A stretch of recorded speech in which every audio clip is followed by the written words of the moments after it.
Hello all, welcome back to my channel. आज एक बहुत इंपॉर्टेंट टॉपिक पे बात करने वाले हैं। आज का जो हमारा टॉपिक ऑफ डिस्कशन होने वाला है 70 बहुत इंपॉर्टेंट एमसीक्यू देखेंगे हम इंटरनेशनल बिजनेस के। ठीक है, ये जितने भी एमसीक्यू हैं आपके जो प्रीवियस ईयर के एग्जाम हुए कॉमर्स या मैनेजमेंट के, उनसे मैंने लिए हैं। इसके अलावा जो आपके बहुत सारे कॉम्पिटेटिव एग्जाम होते हैं जहाँ पे इंटरनेशनल बिजनेस एक इंपॉर्टेंट पार्ट है सिलेबस का, वहाँ से लिए। तो ये वीडियो बहुत इंपॉर्टेंट होने वाला है उन सारे लोगों के लिए जो किसी कॉम्पिटिशन का प्रिपरेशन कर रहे हैं या यूजीसी नेट एंड जेआरएफ का प्रिपरेशन कर रहे हैं या अभी एमबीए या एमकॉम कर रहे हैं, तो उनके लिए बहुत इंपॉर्टेंट होने वाला है। एंड एक चीज़ मैं आपको और बोल दूँ, बेसिकली ये जितने भी क्वेश्चन से इन पे मैं आपको ये भी मेंशन करूंगा कि किस ईयर में पूछे गए हैं। ठीक है, और अभी मैंने लेटेस्ट क्वेश्चंस भी लाने की कोशिश की है। इसमें बहुत सारे क्वेश्चंस ऐसे भी हैं जो आपका लास्ट टाइम एग्जाम हुआ उस पे पूछे गए हैं। ठीक है, तो वो सारे कॉन्सेप्ट्स मैंने कवर करने की कोशिश की है।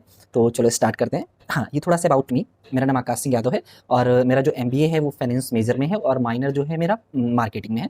और मैं 4 times net and JRF qualify हूँ, जिसमें से 2 डिफरेंट सब्जेक्ट में, 3 टाइम मैनेजमेंट और 1 टाइम आपका जो कॉमर्स है। और अभी मैं जो है पीएचडी कर रहा हूँ आईआईटी खड़गपुर से। एंड हाँ, एक चीज़ मैं आपको हमेशा बोलूँगा कि आपको क्या करना है। जब मैं क्वेश्चंस आपको बताऊंगा, ये अप्रोच हर वीडियो में रखो। मैंने बहुत सारे एमसीक्यू वीडियोस प्रोवाइड किए, सब में आपको क्या करना है कि आपको पहले आंसर्स देने हैं। ठीक है, फिर देखना है कि आपका आंसर्स क्यों रॉन्ग हो रहे हैं। मैं हमेशा बोलता हूँ कि आपको क्वालिटी पे फोकस करना है, क्वांटिटी पे फोकस नहीं करना है। आपको बहुत सारे एमसीक्यू नहीं लगाने, आप 200-300 एमसीक्यू मत लगाओ, आप डेली 20 to 30 एमसीक्यू भी लगाओ, बट लेकिन क्वालिटी बहुत इंपॉर्टेंट है। ठीक है, आपको पता होना चाहिए ये क्वेश्चन आपका क्यों गलत है या क्यों क्वेश्चन आपका सही है। जैसे ये आपका कब आया, मैंने ये भी मेंशन किया है। ठीक है, आपका नेट के एग्जाम में ये क्वेश्चन आया है।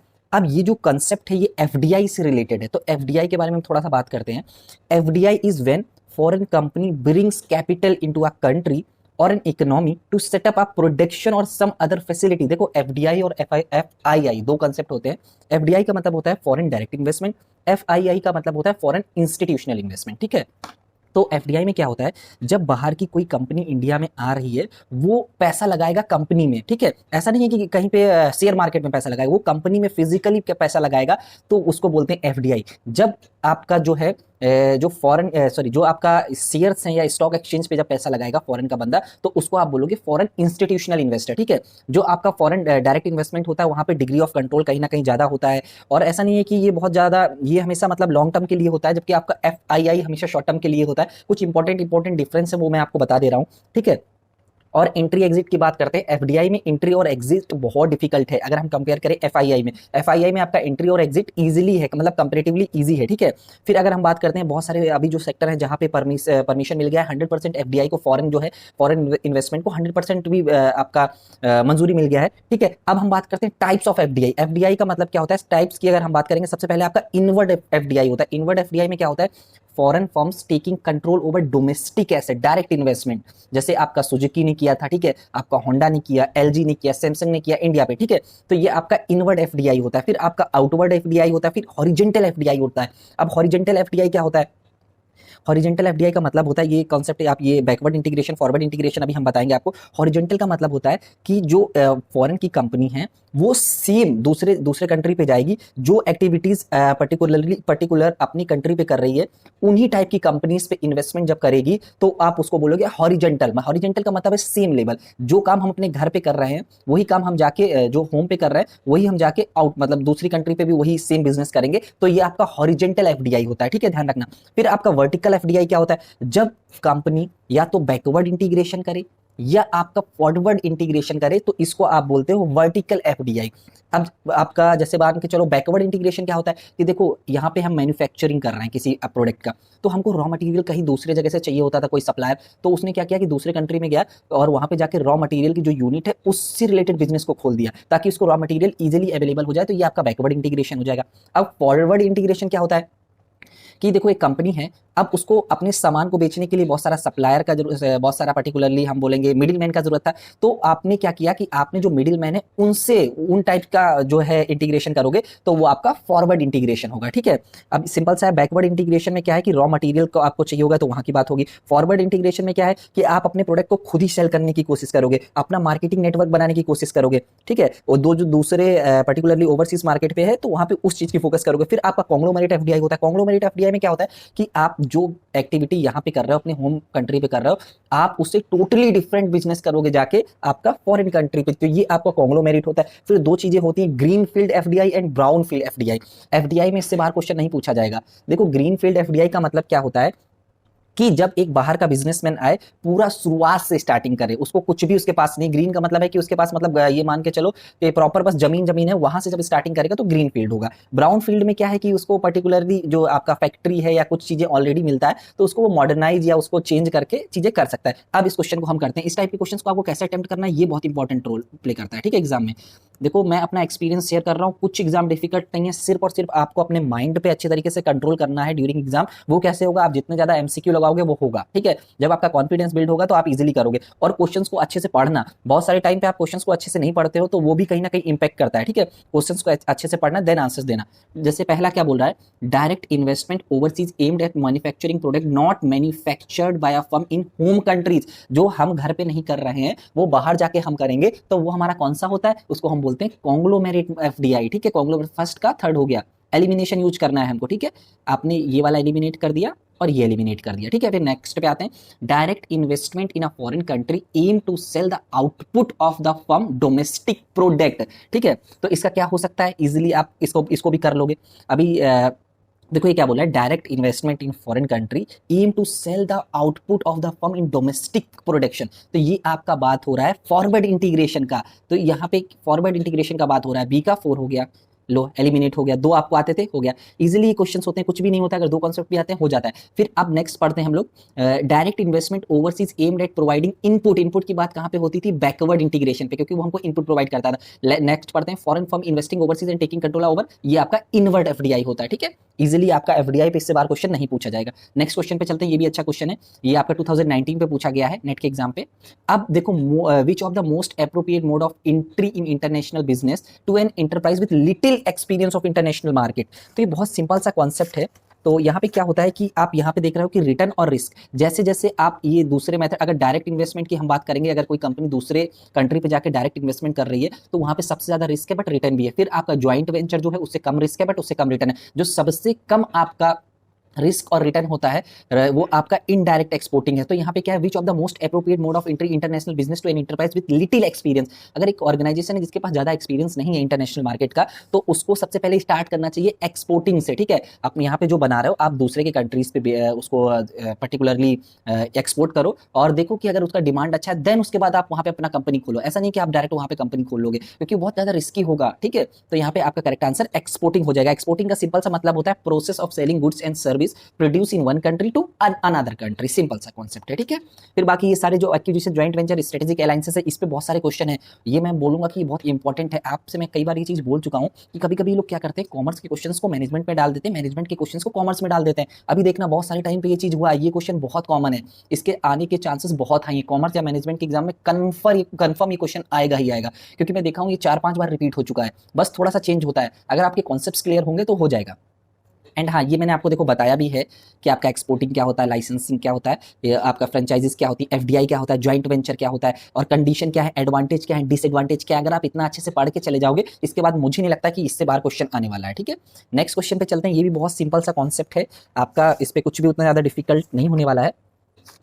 ये आपका 2018 में एग्जाम में आया है। तो जब अब हम बात करते हैं, सबसे पहले जो आपका WTO था, वर्ल्ड ट्रेड ऑर्गेनाइजेशन का जब हम बात करेंगे, तो वो सबसे पहले जब आया था तो उसका नाम था आपका GATT, general agreement trade on tariff, trade and tariff, ठीक है।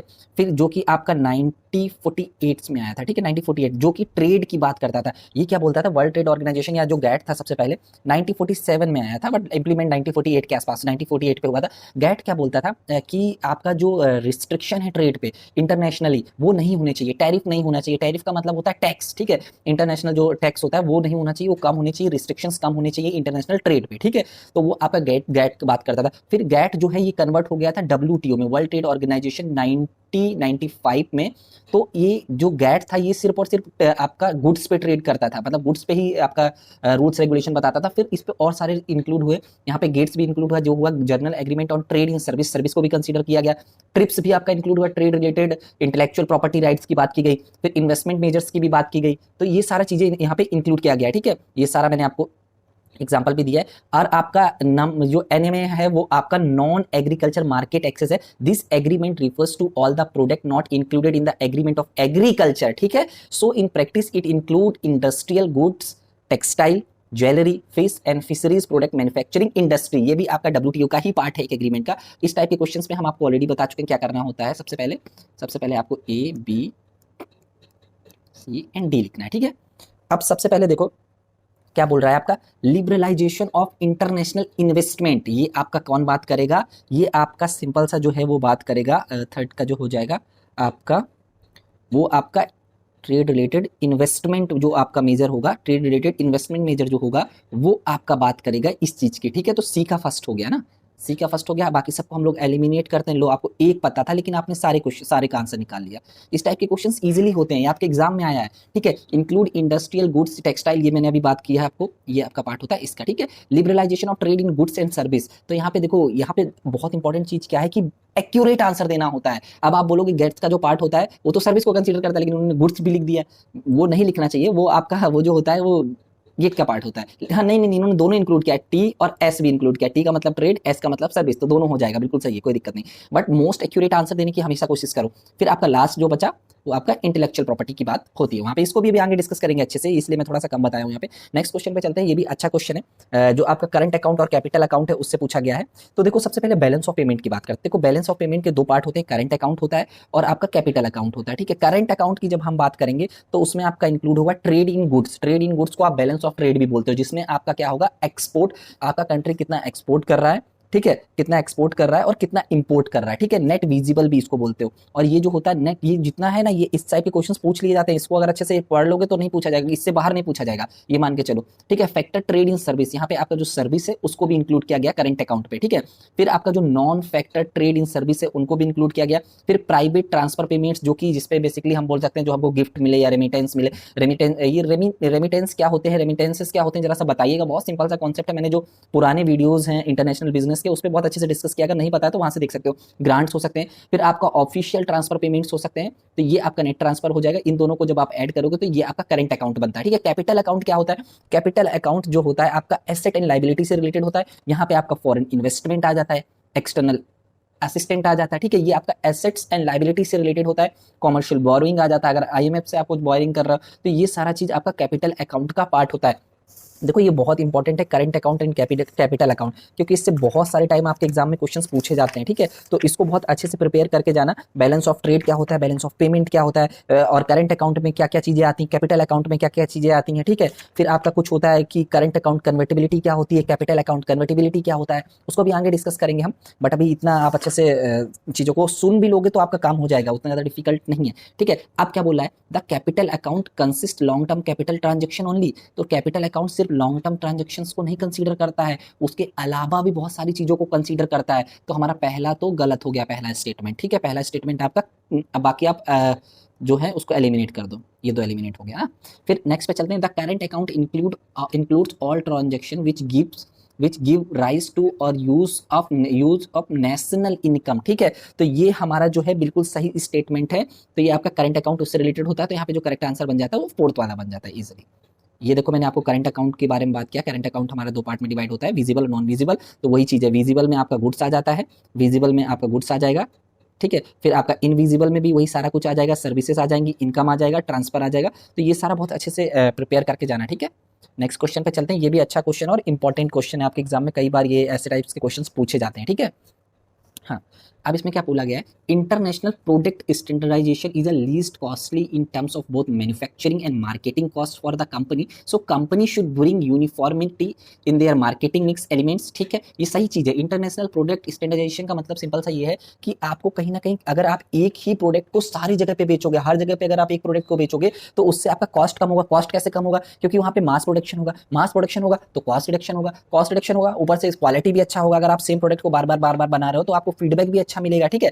और दूसरा क्या है कि यहाँ पे क्या बोला, मार्केटिंग कॉस्ट जो होगा वो भी कम होगा। मार्केटिंग कॉस्ट क्यों कम होगा, क्योंकि आपको ऐसा नहीं कि बहुत, अगर हर जगह आप हर कंट्री में डिफरेंट प्रोडक्ट बेचोगे तो वहां पे आपको क्या होगा कि डिफरेंट मार्केटिंग की जो स्ट्रेटेजीज है या एडवर्टीजमेंट की स्ट्रेटेजीज है वो यूज करनी पड़ेंगी। यहाँ पे आपका एक स्टैंडर्डाइज स्ट्रेटेजी होगी जो आप यूज करोगे, ठीक है। यूनिफॉर्मिटी की बात करेगा और जो आपका मार्केट मिक्स है वो भी कहीं ना कहीं यूनिफॉर्म होगा। तो ये पहला स्टेटमेंट तो बिल्कुल सही है, देखो मैंने यही चीज लिखी है।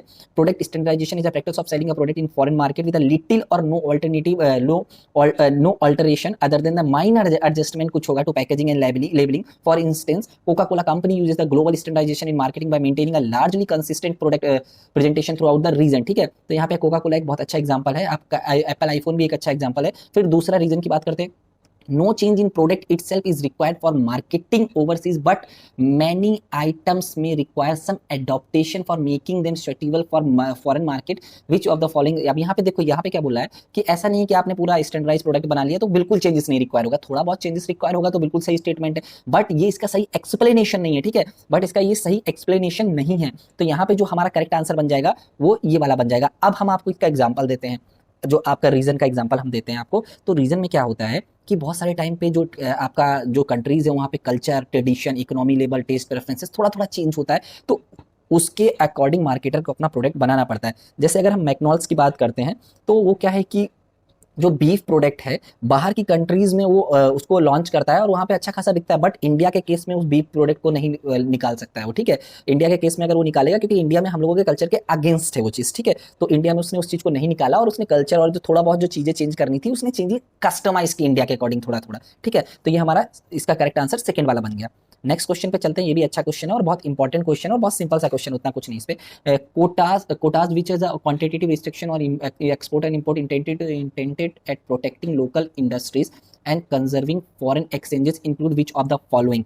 तो यहाँ पे देखो अच्छा क्वेश्चन है, इस पे क्या आपसे पूछा गया है, कोटा के बारे में पूछा गया है। तो देखो कोटा का सिंपल सा मतलब क्या होता है, दो टाइप्स के आपके जो होते हैं, जब हम बात करेंगे ट्रेड पे जो बैरियर्स होते हैं जिनको आप बोल सकते हो टैरिफ बैरियर भी बोलते हैं और नॉन टैरिफ बैरियर बोलते हैं। ठीक है, जो टैरिफ बैरियर होते हैं वो आपके टैक्स से रिलेटेड होंगे, हमेशा ध्यान रखना, टैरिफ बैरियर जो होंगे वो आपके टैक्स से रिलेटेड होंगे, बट जो नॉन टैरिफ बैरियर होंगे वो आपके टैक्स नहीं बट और भी बहुत सारे फैक्टर होते हैं जो इंपैक्ट करते हैं, वो उनसे रिलेटेड होते हैं। ठीक है, अब हम टैरिफ बैरियर की बात करेंगे तो उसमें आपका क्या क्या इंक्लूड होगा, तो उसमें आपका बहुत सारा कुछ आ जाएगा, लाइक आपका उस पर बहुत सारी ड्यूटीज आ जाती हैं आपकी। ठीक है, और बहुत सारी आपकी पर्टिकुलरली अगर हम बात करें तो specific duty, ad valorem duty. ठीक है, इन सब ड्यूटीज की बात करते हैं। फिर नॉन टैरिफ में आपका कोटा आ जाता है। कोटा में बेसिकली क्या करती है, आपकी जो कंट्री होती है एक स्पेसिफिक लिमिट फिक्स कर देती है कि भैया आप इतना इंपोर्ट कर सकते हो या इतना एक्सपोर्ट कर सकते हो, अगर इससे ऊपर आप इंपोर्ट एक्सपोर्ट करोगे तो आपको ज्यादा टैक्स पे करना पड़ेगा। ठीक है, तो अब यहाँ पे हम लोगों का इसमें क्या पूछा गया है, विच, और कोटा जो है आपका क्वांटिटेटिव रिस्ट्रिक्शन है, ध्यान रखना क्वांटिटी, क्योंकि क्वांटिटी के बेस पे होता है कि भैया 100 यूनिट आप दे सकते हो दूसरी कंट्री पे, या आप 100 यूनिट दूसरी कंट्री से ले सकते हो, उससे ऊपर अगर आप लोगे तो फिर आपके ऊपर भैया कुछ हम टैक्स पे करना पड़ेगा, आपके ऊपर हम टैक्स लगा देंगे। ठीक है, on export and import intended to protecting local industry, बिल्कुल सही चीज है, क्योंकि अगर बाहर से ज्यादा चीजें आएंगी तो हमारी जो लोकल इंडस्ट्रीज है उनके प्रोडक्ट नहीं परचेज करेगा। और जो देखो दो चीजें हैं, अगर एक्सपोर्ट ज्यादा होगा, अगर हमारा एक्सपोर्ट ज्यादा होगा तो उससे आपका कहीं ना कहीं दोनों चीज पे इंपैक्ट पड़ेगा, फॉरेन करेंसी पे भी इंपैक्ट पड़ेगा। अगर इंपोर्ट ज्यादा होगा तो आपका फॉरेन करेंसी पे भी इंपैक्ट पड़ेगा, क्योंकि अगर आप ज्यादा दूसरे कंट्रीज से ले रहे हो तो आपको वो पे तो फॉरेन करेंसी में करना पड़ेगा, बट हमको फॉरेक्स मेंटेन करना पड़ता है एक सर्टेन लेवल तक। आरबीआई का एक नॉर्म है, जरा सा बताइएगा कि आपका, एक मैं क्वेश्चन पूछता हूँ आपसे, देखते हैं कितने लोगों को पता है कि किस बेसिस पे हमारे यहाँ पे जो करेंसी है वो प्रिंट होती है, क्या बेसिस है, मतलब ऐसे तो कितना भी पैसा प्रिंट हो सकता है, क्या कुछ बेसिस होगा ना, वो बताइएगा। फिर अब हम बात करते हैं इस पे सिंगल स्टेज कोटा क्या होता है। This type of quota restrict the quantity of goods that can be imported and exported as single transaction. इसमें क्या होता है कि सिंगल ट्रांजैक्शन पे आप कितना इंपोर्ट या एक्सपोर्ट कर सकते हो उसके बेसिस पे हम रिस्ट्रिक्शंस लगाते हैं। फिर आपका एब्सोल्यूट कोटा होता है, and absolute quota is a direct restriction on the quantity of goods that can be imported and exported within a given period. ठीक है, इतने टाइम पे आप इतना ही इंपोर्ट या एक्सपोर्ट कर सकते हो। Once the quota limit is reach, no additional good can be imported or exported until the quota is reset. ठीक है, इसमें दो चीजें होती हैं कि उसके ज्यादा आप नहीं भी कर सकते हो, और कभी कभी गवर्नमेंट ये भी बोल देती है अगर उससे ज्यादा करोगे तो आपको ज्यादा टैक्स देना पड़ेगा। ठीक है, फिर आपका टैरिफ कोटाज होते हैं। Tariff quotas combine the element both quota and tariff, they establish a two-tier system for import and export within a specific quota limits. Goods can be traded at a lower tariff rate. However, once the quota is exceeded, then tariff rate बढ़ जाता है। Simple से अगर tariff rate तक है तो आपको कम tax देना पड़ेगा, अगर कोटा तक मतलब एक पर्टिकुलरली जो लिमिट फिक्स की है गवर्नमेंट ने, अगर आप उतना तक बेच रहे हो तो आपको कम देना पड़ेगा टैक्स, अगर आप उससे ऊपर जा रहे हो तो आपको टैक्स ज्यादा देना पड़ेगा। देन उसी तरीके से आपका वैल्यू एडिट होता है, देन आपका उसी तरीके से वॉलंटरी कोटा होता है। आप इसको पढ़ लेना, इजिली आपको चीजें समझ आ जाएंगी। तो इसका जो करेक्ट आंसर बनेगा वो हमारा बनेगा बी, सी और जो है ई। ठीक है, फर्स्ट वाला इसका करेक्ट आंसर बन जाएगा बी, सी, ई, जिसमें आपका इंक्लूड, देखो सिंगल स्टेज कोटा जो है वो नहीं इंक्लूड होगा, एब्सोल्यूट कोटा इंक्लूड होगा। ठीक है। फिर टैरिफ कोटा इंक्लूड होगा, वैल्यू एडिड कोटा नहीं इंक्लूड होगा, वॉलंटरी कोटा इंक्लूड होगा, ठीक है, प्रोटेक्ट करने के लिए या अपना जो लोकल इंडस्ट्रीज को या कंजर्व करने के लिए फॉरेन एक्सचेंज को जो हम यूज करते हैं वो आपका एब्सोल्यूट कोटा यूज करते हैं, टैरिफ कोटा यूज करते हैं एंड वॉलंटरी कोटा यूज करते हैं। सिंगल स्टेज कोटा नहीं यूज होगा, ठीक है, ध्यान रखना अच्छे से, और ना ही आपका value added quota. The central bank can significantly influences the saving, investment and consumer spending in an economy through which of the following policy। तो इसको आप बोलते हो मॉनेटरी पॉलिसी। तो देखो मॉनेटरी पॉलिसी के कुछ टर्म्स हैं, इसको मैंने जो आपका एक और मैंने वीडियो प्रोवाइड किया था जो बैंकिंग से रिलेटेड था, उस पर जाके देखना, उस पर मैंने बहुत अच्छे से डिफाइन किया। आपका क्वालिटेटिव मेथड होते हैं, क्वांटिटेटिव मेथड होते हैं, ये जितने भी मेथड हैं इनको भी इंडिविजुअली मैंने बहुत अच्छे से बताया। और अभी जो भी एग्जाम जो भी लोग देने जा रहे हैं इनका भी चेंजेस हुए हैं, इस पर मॉनेटरी पॉलिसी कमेटी ने कुछ चेंजेस किए हैं, वो थोड़ा सा एक बार देख के चले जाना, मे भी करंट से पूछ लेते हैं। अब देखो मॉनेटरी पॉलिसी और फिजिकल पॉलिसी में डिफरेंस क्या है। देखो मॉनेटरी पॉलिसी जो होती है उसका जो मेन काम क्या होता है, बहुत सारे इंटरेस्ट रेट होते हैं, उस इंटरेस्ट रेट से हम लोग क्या करते हैं कि एक इकोनॉमी में इन्फ्लेशन या डिफ्लेशन का प्रॉब्लम ना आए, उन इंटरेस्ट रेट से हम मनी की सप्लाई को कम या ज्यादा करते हैं बेसिकली, ठीक है। फिजिकल पॉलिसी कहीं ना कहीं आपका गवर्नमेंट रेवेन्यू एंड एक्सपेंडिचर से रिलेटेड है, गवर्नमेंट कितना पैसा खर्च करेगी, गवर्नमेंट कितना पैसा लेगी, क्योंकि टैक्स के बेसिस पे पैसा भी लेती है, ठीक है। तो ये चीजें जो है आपका वो फिजिकल पॉलिसी में इंक्लूड हो जाता है, गवर्नमेंट से रिलेटेड जितनी भी स्पेंडिंग होगी। मॉनेटरी पॉलिसी आपका आरबीआई बनाता है, सेंट्रल बैंक जो होता है वो हमेशा बनाता है, याद रखना, ठीक है। नेक्स्ट क्वेश्चन पे चलते हैं। हाँ, which among the following institution is not a part of world bank group. अब हम बात करते हैं वर्ल्ड बैंक की, ठीक है। वर्ल्ड बैंक ग्रुप में आपकी जो है 5 इंस्टीट्यूशन इंक्लूड हैं, ठीक है। अगर सारे इंस्टीट्यूशन को आप मिला दोगे तो उसको आप वर्ल्ड बैंक ग्रुप बोलते हो, ठीक है, हमेशा ध्यान रखना। सारे इंस्टीट्यूशन को मिला दोगे तो वर्ल्ड बैंक ग्रुप बोलते हो। और वर्ल्ड बैंक हम किसको बोलते हैं, वर्ल्ड बैंक सिर्फ हम IBRD को, international bank for reconstruction and जो आपका डेवलपमेंट है, जो कि आपका 1940, इनका ईयर भी याद रखना, ईयर पे क्वेश्चन पूछ लिया जाता है, बहुत सिंपल है, 1944 पे आया था, ठीक है। फिर आपका जो IDA है वो आपका 1960 पे आया था, जो आपका IFC है वो आपका 1956 पे आया था, ठीक है। जो आपका MIGA है वो 1988 पे आया है, और लास्ट पर जो आपका ट्रिब्यूनल है वो 1966 पे आया है। इसको अच्छे से याद रखना। अब इनके काम क्या होते हैं अगर हम बात करते हैं तो देखो IBRD जो होता है, जो आपका सेकेंड वर्ल्ड वार हुआ था उसके बाद बहुत ज़्यादा सारी इकोनॉमीज को प्रॉब्लम हुआ था, ठीक है। तो आपको जो रिकंस्ट्रक्शन के लिए फंड जो प्रोवाइड करता था वो इसका मेन काम है। जो आपकी लेस डेवलपिंग है या जो अंडर डेवलपिंग इकोनॉमीज हैं या कंट्रीज हैं उनको आपका फंड प्रोवाइड करता है IBRD, ठीक है। और जो आपका IDA है ये आपको बहुत ज़्यादा लिबरल, मतलब बहुत ज़्यादा कम इंटरेस्ट रेट पे जो बहुत गरीब कंट्रीज हैं उनको पैसा प्रोवाइड करता है। अब इंटरनेशनल फाइनेंशियल कॉर्पोरेशन का क्या काम होता है, इंटरनेशनल फाइनेंशियल कॉर्पोरेशन का जो काम होता है वो जो आपका प्राइवेट सेक्टर है उसको पैसा प्रोवाइड करता है, या बोल सकते हैं इंडस्ट्री सेक्टर जो है उसको पैसा प्रोवाइड करता है, जो आपकी पुअरेस्ट कंट्री है या जो डेवलपिंग कंट्री है, ठीक है। फिर आपका MIGA है, ये सिंपल सा है। अभी एक चीज मैं आपसे पूछूंगा कि ICSID का अगर हम बात करते हैं, क्या इंडिया इसका मेंबर है कि नहीं, देखते हैं कितने लोग इसका आंसर दे पाते हैं, ठीक है। अब इसमें पूछा गया कौन सा पार्ट नहीं है, तो ऑब्वियस सी बात है IMF उसका पार्ट नहीं है। IMF जो है वो आपका एक तरीके से बोल सकते हो कि इंटरनेशनल सेंट्रल बैंक है, उसका जो मेन काम होता है जो बैलेंस ऑफ पेमेंट का ये सिचुएशन है, जो क्राइसिस है उसको कंट्रोल करने का काम होता है, पैसा तब प्रोवाइड करना बेसिकली। ये भी अच्छा क्वेश्चन है, इस पे कुछ नहीं अभी हाँ, इस पे मैं थोड़ा सा आपको ये थ्योरीज के बारे में बात कर लेते हैं हम थोड़ा सा। बहुत सिंपल सी थ्योरीज हैं इंटरनेशनल ट्रेड की, और इनसे हर बार एक नया क्वेश्चन आपको देखने को मिलेगा। इंटरनेशनल ट्रेड की थ्योरी से ये मान के चलो कि मैंने 4 बार खुद भी एग्जाम दिया, तो कॉमर्स और मैनेजमेंट दोनों पे देखने को मिलता है, ठीक है। फिर अब इंटरनेशनल थ्योरी एक्सप्लेन करती है इंटरनेशनल ट्रेड को, सिंपल सा। इस पे क्लासिकल थ्योरी की अगर हम बात करेंगे तो वो मर्चेंटाइलिज्म है, उसमें क्या है वो जीरो सम गेम है। यहाँ पे जो वेल्थ मेजर होती थी वो मेजर होती थी गोल्ड और सिल्वर, एक कंट्री के पास कितना गोल्ड और सिल्वर है उसके बेसिस पे वेल्थ को हम मेजर करते थे। यहाँ पे जो नेशन का फोकस होता था कि एक्सपोर्ट ज्यादा करना है और इंपोर्ट कम करना है, एक्सपोर्ट जितना हो सके ज्यादा करना है और इंपोर्ट कम करना है। फिर इसके बाद आपका एब्सोल्यूट एडवांटेज थ्योरी आया जिसको एडम स्मिथ ने दिया, और 1976 के आसपास आया था। इसमें टेल्स कि मर्चेंटाइलाइज से सारी कंट्री रिच नहीं हो सकती, तो आपका एब्सोल्यूट एडवांटेज आया कि भाई तुम जिस भी प्रोडक्ट में तुम्हारे पास एडवांटेज हो वो प्रोडक्ट तुम बनाओ, जिस भी प्रोडक्ट में हमारे पास एडवांटेज होगा हम बनाएंगे, फिर आपस में हम लोग शेयर कर लेंगे। तो यहाँ पे जो मेन फोकस होता था कि जो आपका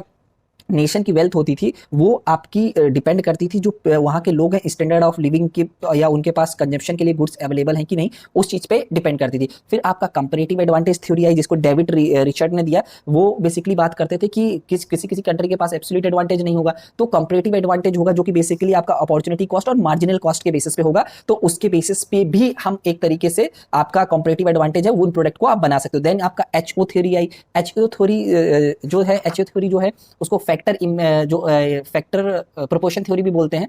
तो उसका जो मेन फोकस था कि अगर आप कैपिटल इंटेंसिव, अगर आपके पास कैपिटल इंटेंसिव इंडस्ट्री है तो आप कैपिटल इंटेंसिव प्रोडक्ट बनाओ, अगर लेबर इंटेंसिव इंडस्ट्री है या लेबर आपके पास ज्यादा है तो लेबर इंटेंसिव प्रोडक्ट बनाओ, देन हम उसके पास शेयर कर लेंगे। सिंपल सा ये कॉन्सेप्ट था। फिर अब मैं एक चीज बहुत इंपॉर्टेंट है जो बहुत सारे टाइम में आपका पूछा जाता है कि 2x2x1 थ्योरी कौन है, देखते कितने लोग बता पाते हैं। इसको मैंने लास्ट वीडियोज में बताया है। 2x2x1 थ्योरी क्या है, 2x2x2 थ्योरीज क्या है, कौन सी थ्योरी मतलब है इसमें से, तो उसके बारे में देखते हैं कितने लोग उस पर बता सकते हैं। फिर आपका जो है प्रोडक्ट लाइफ साइकिल थ्योरी आया, ठीक है। ये भी बहुत सिंपल सा है कि जैसे से आपका प्रोडक्ट सबसे पहले जब लॉन्च होता है तो वो डेवलप में होता है, फिर उसके बाद वो धीमे धीमे डेवलपिंग में जाता है, फिर और ज्यादा पुअर कंट्रीज में जाता है, जैसे एप्पल आईफोन की आप बात कर लो, ठीक है। फिर थ्योरी ऑफ कॉम्पिटिटिव एडवांटेज आया जिसको मिचेल पॉटर ने दिया, जिसको आगे अभी हम डिस्कस करेंगे। बहुत सिंपल सा कॉन्सेप्ट है। अब यहाँ पे कुछ नहीं पूछा गया है, यहाँ पे आपसे पूछा गया सिंपल सा, ये बहुत सिंपल क्वेश्चन है, अगर मेमोरी बेस्ड क्वेश्चन है।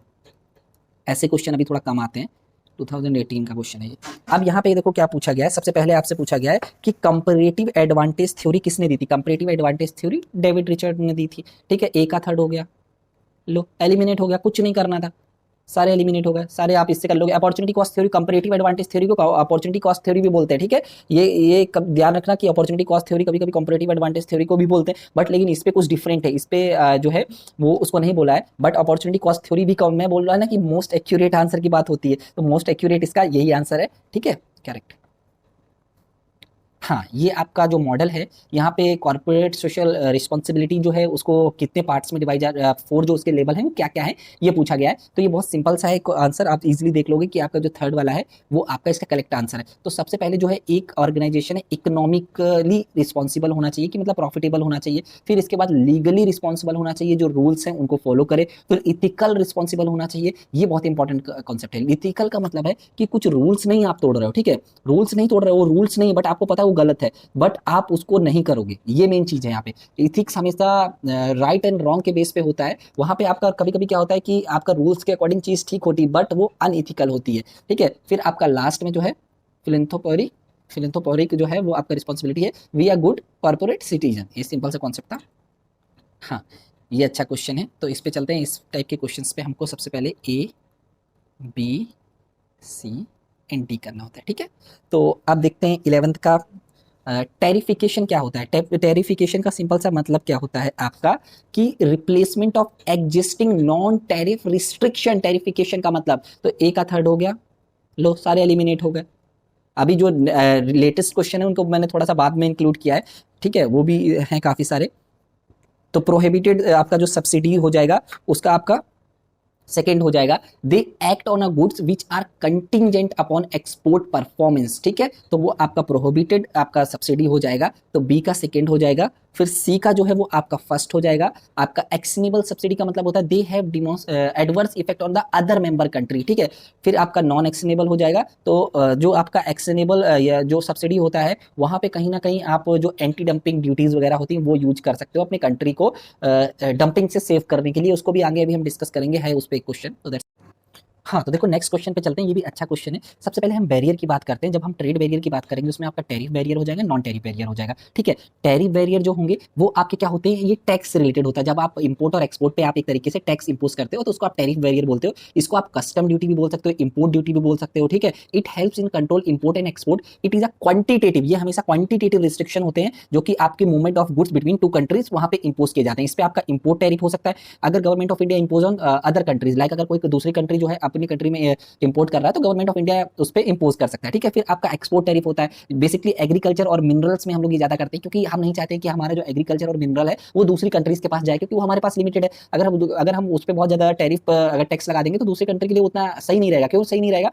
क्योंकि वो बहुत महंगा हो जाएगा तो वो लोग नहीं परचेस करेंगे। फिर आपका ट्रांजिट ड्यूटी होता है। ये क्या होता है कि एक कंट्री जैसे आपका इंडिया से कोई प्रोडक्ट जाना था श्रीलंका, या मान के चलो आपका कहीं दूसरी कंट्री में, किसी ए कंट्री थी, यहाँ पे सी कंट्री में प्रोडक्ट जाना था बट वो बी के थ्रू जाएगा तो बी इस पे टैक्स लगा देगा, तो इसको आप टैरिफ बोलते हो, ठीक है। इसके अलावा बहुत सारे अदर टैरिफ होते हैं या बहुत सारी ड्यूटीज होती हैं, specific duty, ad valorem duty, आपका combined duty, sliding scale duty, ठीक है। इन सबको भी पढ़ लेने के बाद फिर आपका नॉन टैरिफ बैरियर होते हैं जिसको आप एडमिनिस्ट्रेटिव मेजर्स भी बोलते हो। ये आपके क्वालिटेटिव एंड क्वांटिटेटिव दोनों होते हैं। कोटा के बारे में हम ऑलरेडी बात कर चुके हैं कि कोटा क्या होता है, और फिर इसके बाद हम बात करते हैं आपका सब्सिडीज क्या होता है। मतलब ये कहीं ना कहीं जो आपकी कंट्री में जो कंपनी वर्क कर रही है तो आप उसको सब्सिडी देते हो। बहुत सारा इकोनॉमिक जोन भी है, ESG जो बोलते हैं, फ्री इकोनॉमिक जोन करके जो होता है। फिर आपका एम्बार्गो होता है। एम्बार्गो का मतलब होता है total ban of certain import and export. जैसे अभी इंडिया और पाकिस्तान के बीच चल रहा है क्योंकि वो कुछ इश्यूज हैं, तो उस पर ना कोई इंपोर्ट हो सकता है ना कोई एक्सपोर्ट हो सकता है। फिर आपका इस पे एंटी डंपिंग ड्यूटी भी होती है, लोकल कंटेंट के बारे में बात होता है, एडमिनिस्ट्रेटिव डिले भी होता है। तो ये सब बहुत इंपॉर्टेंट चीजें हैं। अब इस टाइप के क्वेश्चन को हमको क्या करना होता है, मैंने ऑलरेडी आपको बताया, सॉरी। ए इजिली हो जाएगा, बी सी डी ई थोड़ा सा बड़ा दिख रहा है बट उतना टफ नहीं होते हैं क्वेश्चंस। अब इतना बड़ा देख के आप डर जाते होगे, ठीक है। Are regulation specify the proportion of finish product component and labour that must be provided by importing country. तो ये आपका क्या होता है, इसको आप क्या बोलते हो, अच्छा सा कॉन्सेप्ट है। ये आपका हो जाएगा लोकल कंटेंट लॉ स्टैंडर्ड, ठीक है। इसको आप बोलोगे लोकल कंटेंट लॉ स्टैंडर्ड। तो सी का फर्स्ट हो गया, are regulation specify that proportion of finish product component and labour that must be provide by importing country. मतलब एक तरीके से जो आपका बोल सकते हैं कि आपका जो लेबर है वो चाइल्ड लेबर नहीं होना चाहिए। लेबर से रिलेटेड बहुत सारी चीज़ें होती हैं। इंडिया के कंटेक्स में बहुत सारी जो डेवलप्ड कंट्री होती हैं वो इंडिया के प्रोडक्ट्स को नहीं लेती हैं। वो मानती हैं कि वहाँ पे चाइल्ड लेबर होता है, सही तरीके से क्वालिटी नहीं मेंटेन की जाती है। तो ये सब रिस्ट्रिक्शंस लगा के भी कहीं ना कहीं वो मना कर सकते हैं कि हम आपके प्रोडक्ट को नहीं लेंगे, क्योंकि WTO बोल रहा है कि आपको आप रिस्ट्रिक्शंस नहीं लगा सकते, बट इन सब बेसिस पे वो बोल सकते हैं कि हम नहीं लेंगे। तो सी का फर्स्ट देखो किस पे है, आप ये एलिमिनेट हो गया, अभी ये 3 बचे, ठीक है। फिर tax imposed on the product entering a country and used to protect domestic producer और a rice revenue। तो ये आपका सिंपल सा कॉन्सेप्ट आपका क्या बोलता है, इसको आप बोलते हो जो सेकेंड वाला हो जाएगा, ये आपका टैरिफ ही होता है। टैरिफ में ही तो टैक्स इंपोज करते हैं कि अगर दूसरी कंट्री में कोई प्रोडक्ट जा रहा है तो वहाँ पे, और उसका जो मेन एम क्या होता है कि जैसे बाई चांस जो बाहरी कंट्री में है कि वो आपका 20 रुपये का बना रहा है और हमारे लोग जो है वो 50 का बना रहे हैं, तो 50 यानी 30 का बना रहा है, तो जब वो प्रोडक्ट आएगा उसको इक्वालिटी कंप्लीट कर देंगे क्योंकि इतना टैक्स लगा देंगे, वो 20 का इंडिया में भी मिलेगा, ठीक है। तो वो टैक्स के बेसिस पे कहीं ना कहीं जो हमारा अपना डोमेस्टिक प्रोड्यूसर है उसको सेव करने की बात होती है। फिर आपको पता चल गया कि जो ए का है वो सेकंड होगा और एलिमिनेट करते लो, हो गया आंसर, 2 से हो गया। इतना सारा पॉइंट का जरूरत भी नहीं था, तो करेक्ट आंसर इसका थर्ड वाला बन जाता। ऐसे ये क्वेश्चंस हो जाते हैं। Are requirement that product contain exclude certain ingredients, ये भी सिंपल सा कंसेप्ट है। ये बहुत सिंपल से आप ये कर लोगे, कोई बहुत बड़ी चीज नहीं है, ठीक है। अब बाइकॉट के बारे में भी वो सारा मैंने ऑलरेडी लिख दिया है, आप देख लेना। इसका जो करेक्ट आंसर बन गया वो थर्ड वाला बन गया। नेक्स्ट पे चलते हैं। हाँ, ये अच्छा है। International negotiation is a 7 step process comprises. तो यहाँ पे सबसे पहले आपका प्रिपरेशन होगा। प्रिपरेशन कहाँ पे, सी फर्स्ट होना चाहिए। प्रिपरेशन पे क्या क्या चीजें होती है, लो आपको एक से एलिमिनेट हो गया। सबसे पहले प्रिपरेशन होगा, देन आपका स्ट्रेटेजिक डेवलपमेंट होगा, देन आपका बिल्डिंग अ रिलेशन, देन आपका इन्फॉर्मेशन एक्सचेंज, देन आपका परसुएशन, देन आपका कंप्रोमाइज, देन एग्रीमेंट। ये सिंपल सा आपका प्रोसेस है। ये मैंने आपको दिया। ये जो क्वेश्चन होते हैं ये आपको थोड़ा सा दिमाग लगाने वाले होते हैं। ये देखो मैनेजमेंट में क्वेश्चन आया 2019 पे। इन पे ऐसा नहीं कि आप चीजें रट सकते हो, इन टाइप के क्वेश्चन को आपको सोचना पड़ता है। तभी मैं बोलता हूँ कंसेप्चुअलाइज क्वेश्चन बहुत आते हैं। अगर आपके कॉन्सेप्ट्स क्लियर है तो आप एग्जाम को इजीली निकाल दोगे, ठीक है।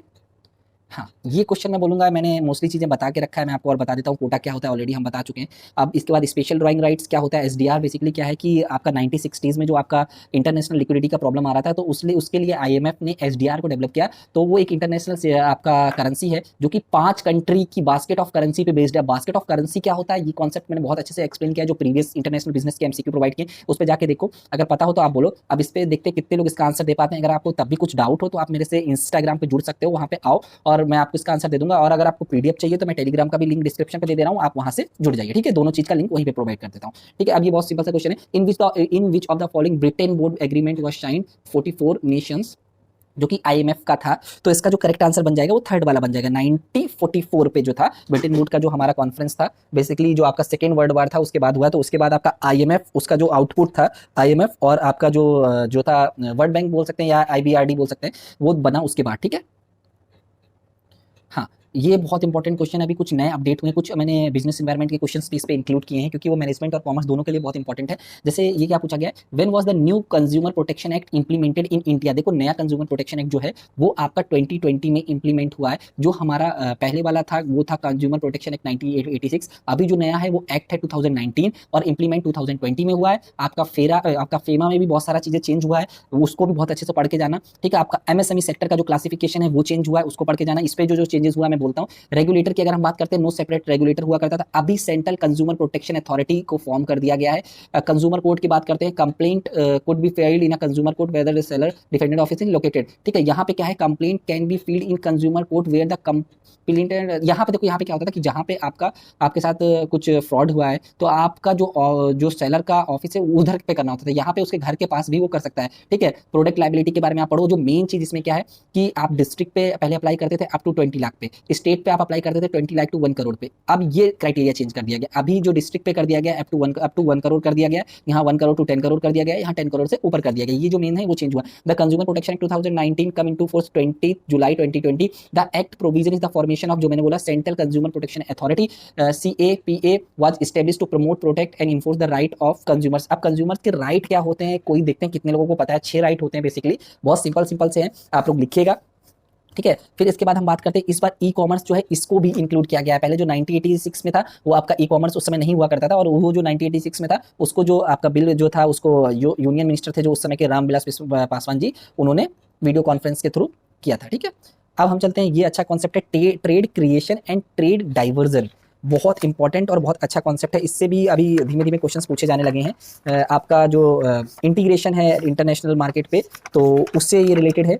अगर हम बात करते हैं trade creation and trade diversion, देखो FTA क्या है, आपका फ्री ट्रेड एग्रीमेंट है, इसको अभी हम आगे बात करेंगे। फ्री ट्रेड एग्रीमेंट में क्या होता है कि जो दो कंट्रीज होती हैं वो आपस में, उनके बीच जो बैरियर होता है या जितने भी बैरियर होते हैं, जो भी टैरिफ बैरियर या जो भी है, वो बोलते हैं कि भैया फ्री ट्रेड एग्रीमेंट होगा, हम दोनों के बीच कोई भी ऐसा बैरियर नहीं होने वाला। ठीक है, ट्रेड डाइवर्जन में क्या होता है, when a free trade agreement is form, member lower barrier to trade with each other compare to barrier to trade with other nation, import may be reduced or cease from a more efficient producer. जो एक efficient producer था outside of the FTA था, वो outside मतलब free trade agreement के outside था, and increase from the member of the FTA due to advantage the FTA member has in term of the trade barrier, not due to competitive advantage. ठीक है, तो यहाँ पे क्या होता है, ट्रेड क्रिएशन पे प्रोडक्शन जो शिफ्ट हो जाता है मोर इफिशिएंट मेंबर कंट्री से इन इफिशिएंट डोमेस्टिक और आउटसाइड कंट्री से, क्योंकि वो हमारे फ्री ट्रेड एग्रीमेंट में नहीं है। ठीक है, इसलिए फिर अगर हम नेक्स्ट बात करते हैं ट्रेड क्रिएशन क्या होता है, यहाँ पे क्या है, व्हेन FTA जिसको आप फ्री ट्रेड एग्रीमेंट बोले फॉर्म, ट्रेड में भी increases between member as each party adjust their production and trade in the line with comparative advantage. Trade creation में आपका क्या होता है कि production shift inefficient member country from more efficient outsider. ठीक है, तो ये सिंपल से कॉन्सेप्ट हैं, इनको बहुत अच्छे से पढ़ के जाना होगा आपको एग्जाम में, क्योंकि ये अभी देख रहे हैं कि ऐसे क्वेश्चंस पूछे जाते हैं आपके एग्जाम में, बट 2017 में पूछा गया है। इस टाइप के क्वेश्चंस के लिए मैं ऑलरेडी बोल चुका हूं आपको क्या करना होता है। तो देखो, ट्रेड क्रिएशन का आपका जो हो जाएगा, आपका हो जाएगा shifting the locus of a production from high cost to low cost centre within the union. ठीक है, तो यहाँ पे 17 का थर्ड हो जाएगा, ए का थर्ड देखो किस पे एलिमिनेट करते हैं। फिर आपका ट्रेड डाइवर्जन जो हो जाएगा उसका फर्स्ट हो जाएगा movement of a production and resources in opposite direction, जो कि मैंने आपको बोला था। ठीक है, वही चीज, तो इसका फर्स्ट हो गया, लो एलिमिनेट हो गया। अगर आपको ये दोनों नहीं भी पता है तब भी हो जाएगा, बाकी दोनों आप देख लो, बहुत सिंपल से कॉन्सेप्ट है।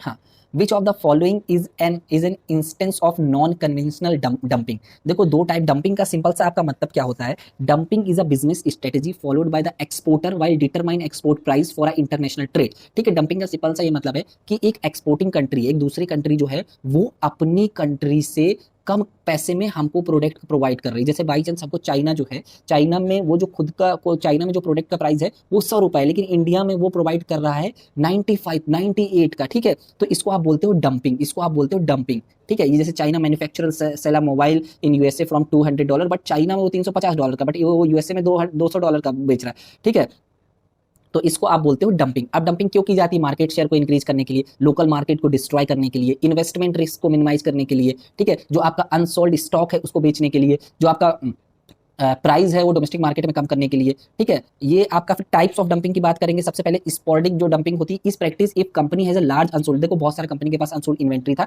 तो उसने ये टेम्परेरी नेचर होता है, उसने क्या किया कि भैया कि हम अपने कंट्रीज में जितने का बेच रहे हैं हम दूसरे कंट्रीज में, क्योंकि इनलास्टिक डिमांड है, हम वहां पे कम पैसे में बेच देंगे और वो जो भी है अनस्टॉक्ड इन्वेंट्री उसको खत्म करेंगे। फिर आपका प्रीडिटोरी पर आपका ये बहुत इंपॉर्टेंट है, इससे कई बार क्वेश्चन पूछा गया, is where company regularly sell in a foreign market at lower price. अभी कभी क्या करती है कंपनी, प्रोडक्ट को इतना कम पैसे में सेल करती है फॉरेन में कि उसको लॉस हो रहा होता है, वो भी वो बियर करती है। इवन वो बिल्कुल आपका जो बोल सकते हैं कि जो उतना भी उसका कॉस्ट है उसको no profit and no loss पे भी कभी सेल करता है। ठीक है, फिर आपका परसिस्टेंट डंपिंग होता है, is more permanent than predatory sale in, ये कंसिस्टेंट आपका लोअर प्राइस में सेल करते हैं। ठीक है, फिर रिवर्स डंपिंग होता है। रिवर्स डंपिंग डिफरेंट कॉन्सेप्ट है। रिवर्स डंपिंग जो है ये आपका यही पूछा गया, नॉन कन्वेंशनल डंपिंग कौन सा, रिवर्स डंपिंग है। ये जो है कन्वेंशनल डंपिंग है, और नॉन कन्वेंशनल ये क्यों है, क्योंकि यहाँ पे क्या होता है कि होम मार्केट पे जो है वो कम पैसे पे आपका प्रोडक्ट को सेल कर रहा होता है, और बाहर जो है वो हायर प्राइस पे सेल कर रहा होता है, ठीक है, सेल कर रहा होता है। तो रिवर्स डंपिंग इसका करेक्ट आंसर हो जाएगा। अब क्या होता है कि डंपिंग को कम करने के लिए क्या होता है, इंपोजिंग अ tariff duty, import Kota, import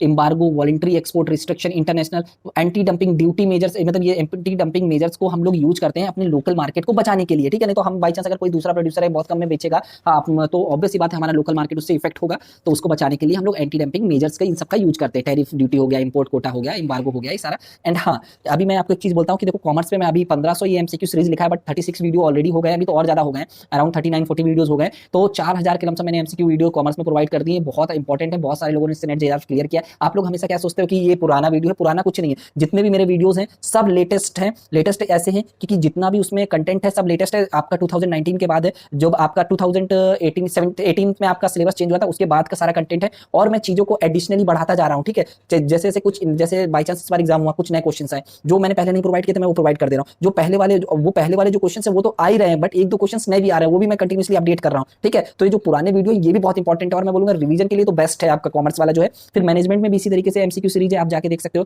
paper 1 पे भी इसी तरीके से आपका जो फाइनेंस का है मैंने पूरा करवाया है। मार्केटिंग का भी पूरा अभी एक रिसेंटली वीडियो प्रोवाइड किया है जिसमें पूरा क्रैश कोर्स है, जैसे फाइनेंस का है एक वीडियो में मैंने सारा कुछ प्रोवाइड कर दिया। मार्केटिंग का 2 आवर का वीडियो है, सारा कुछ जितना भी यूनिट है वो सारा प्रोवाइड कर दिया, ठीक है।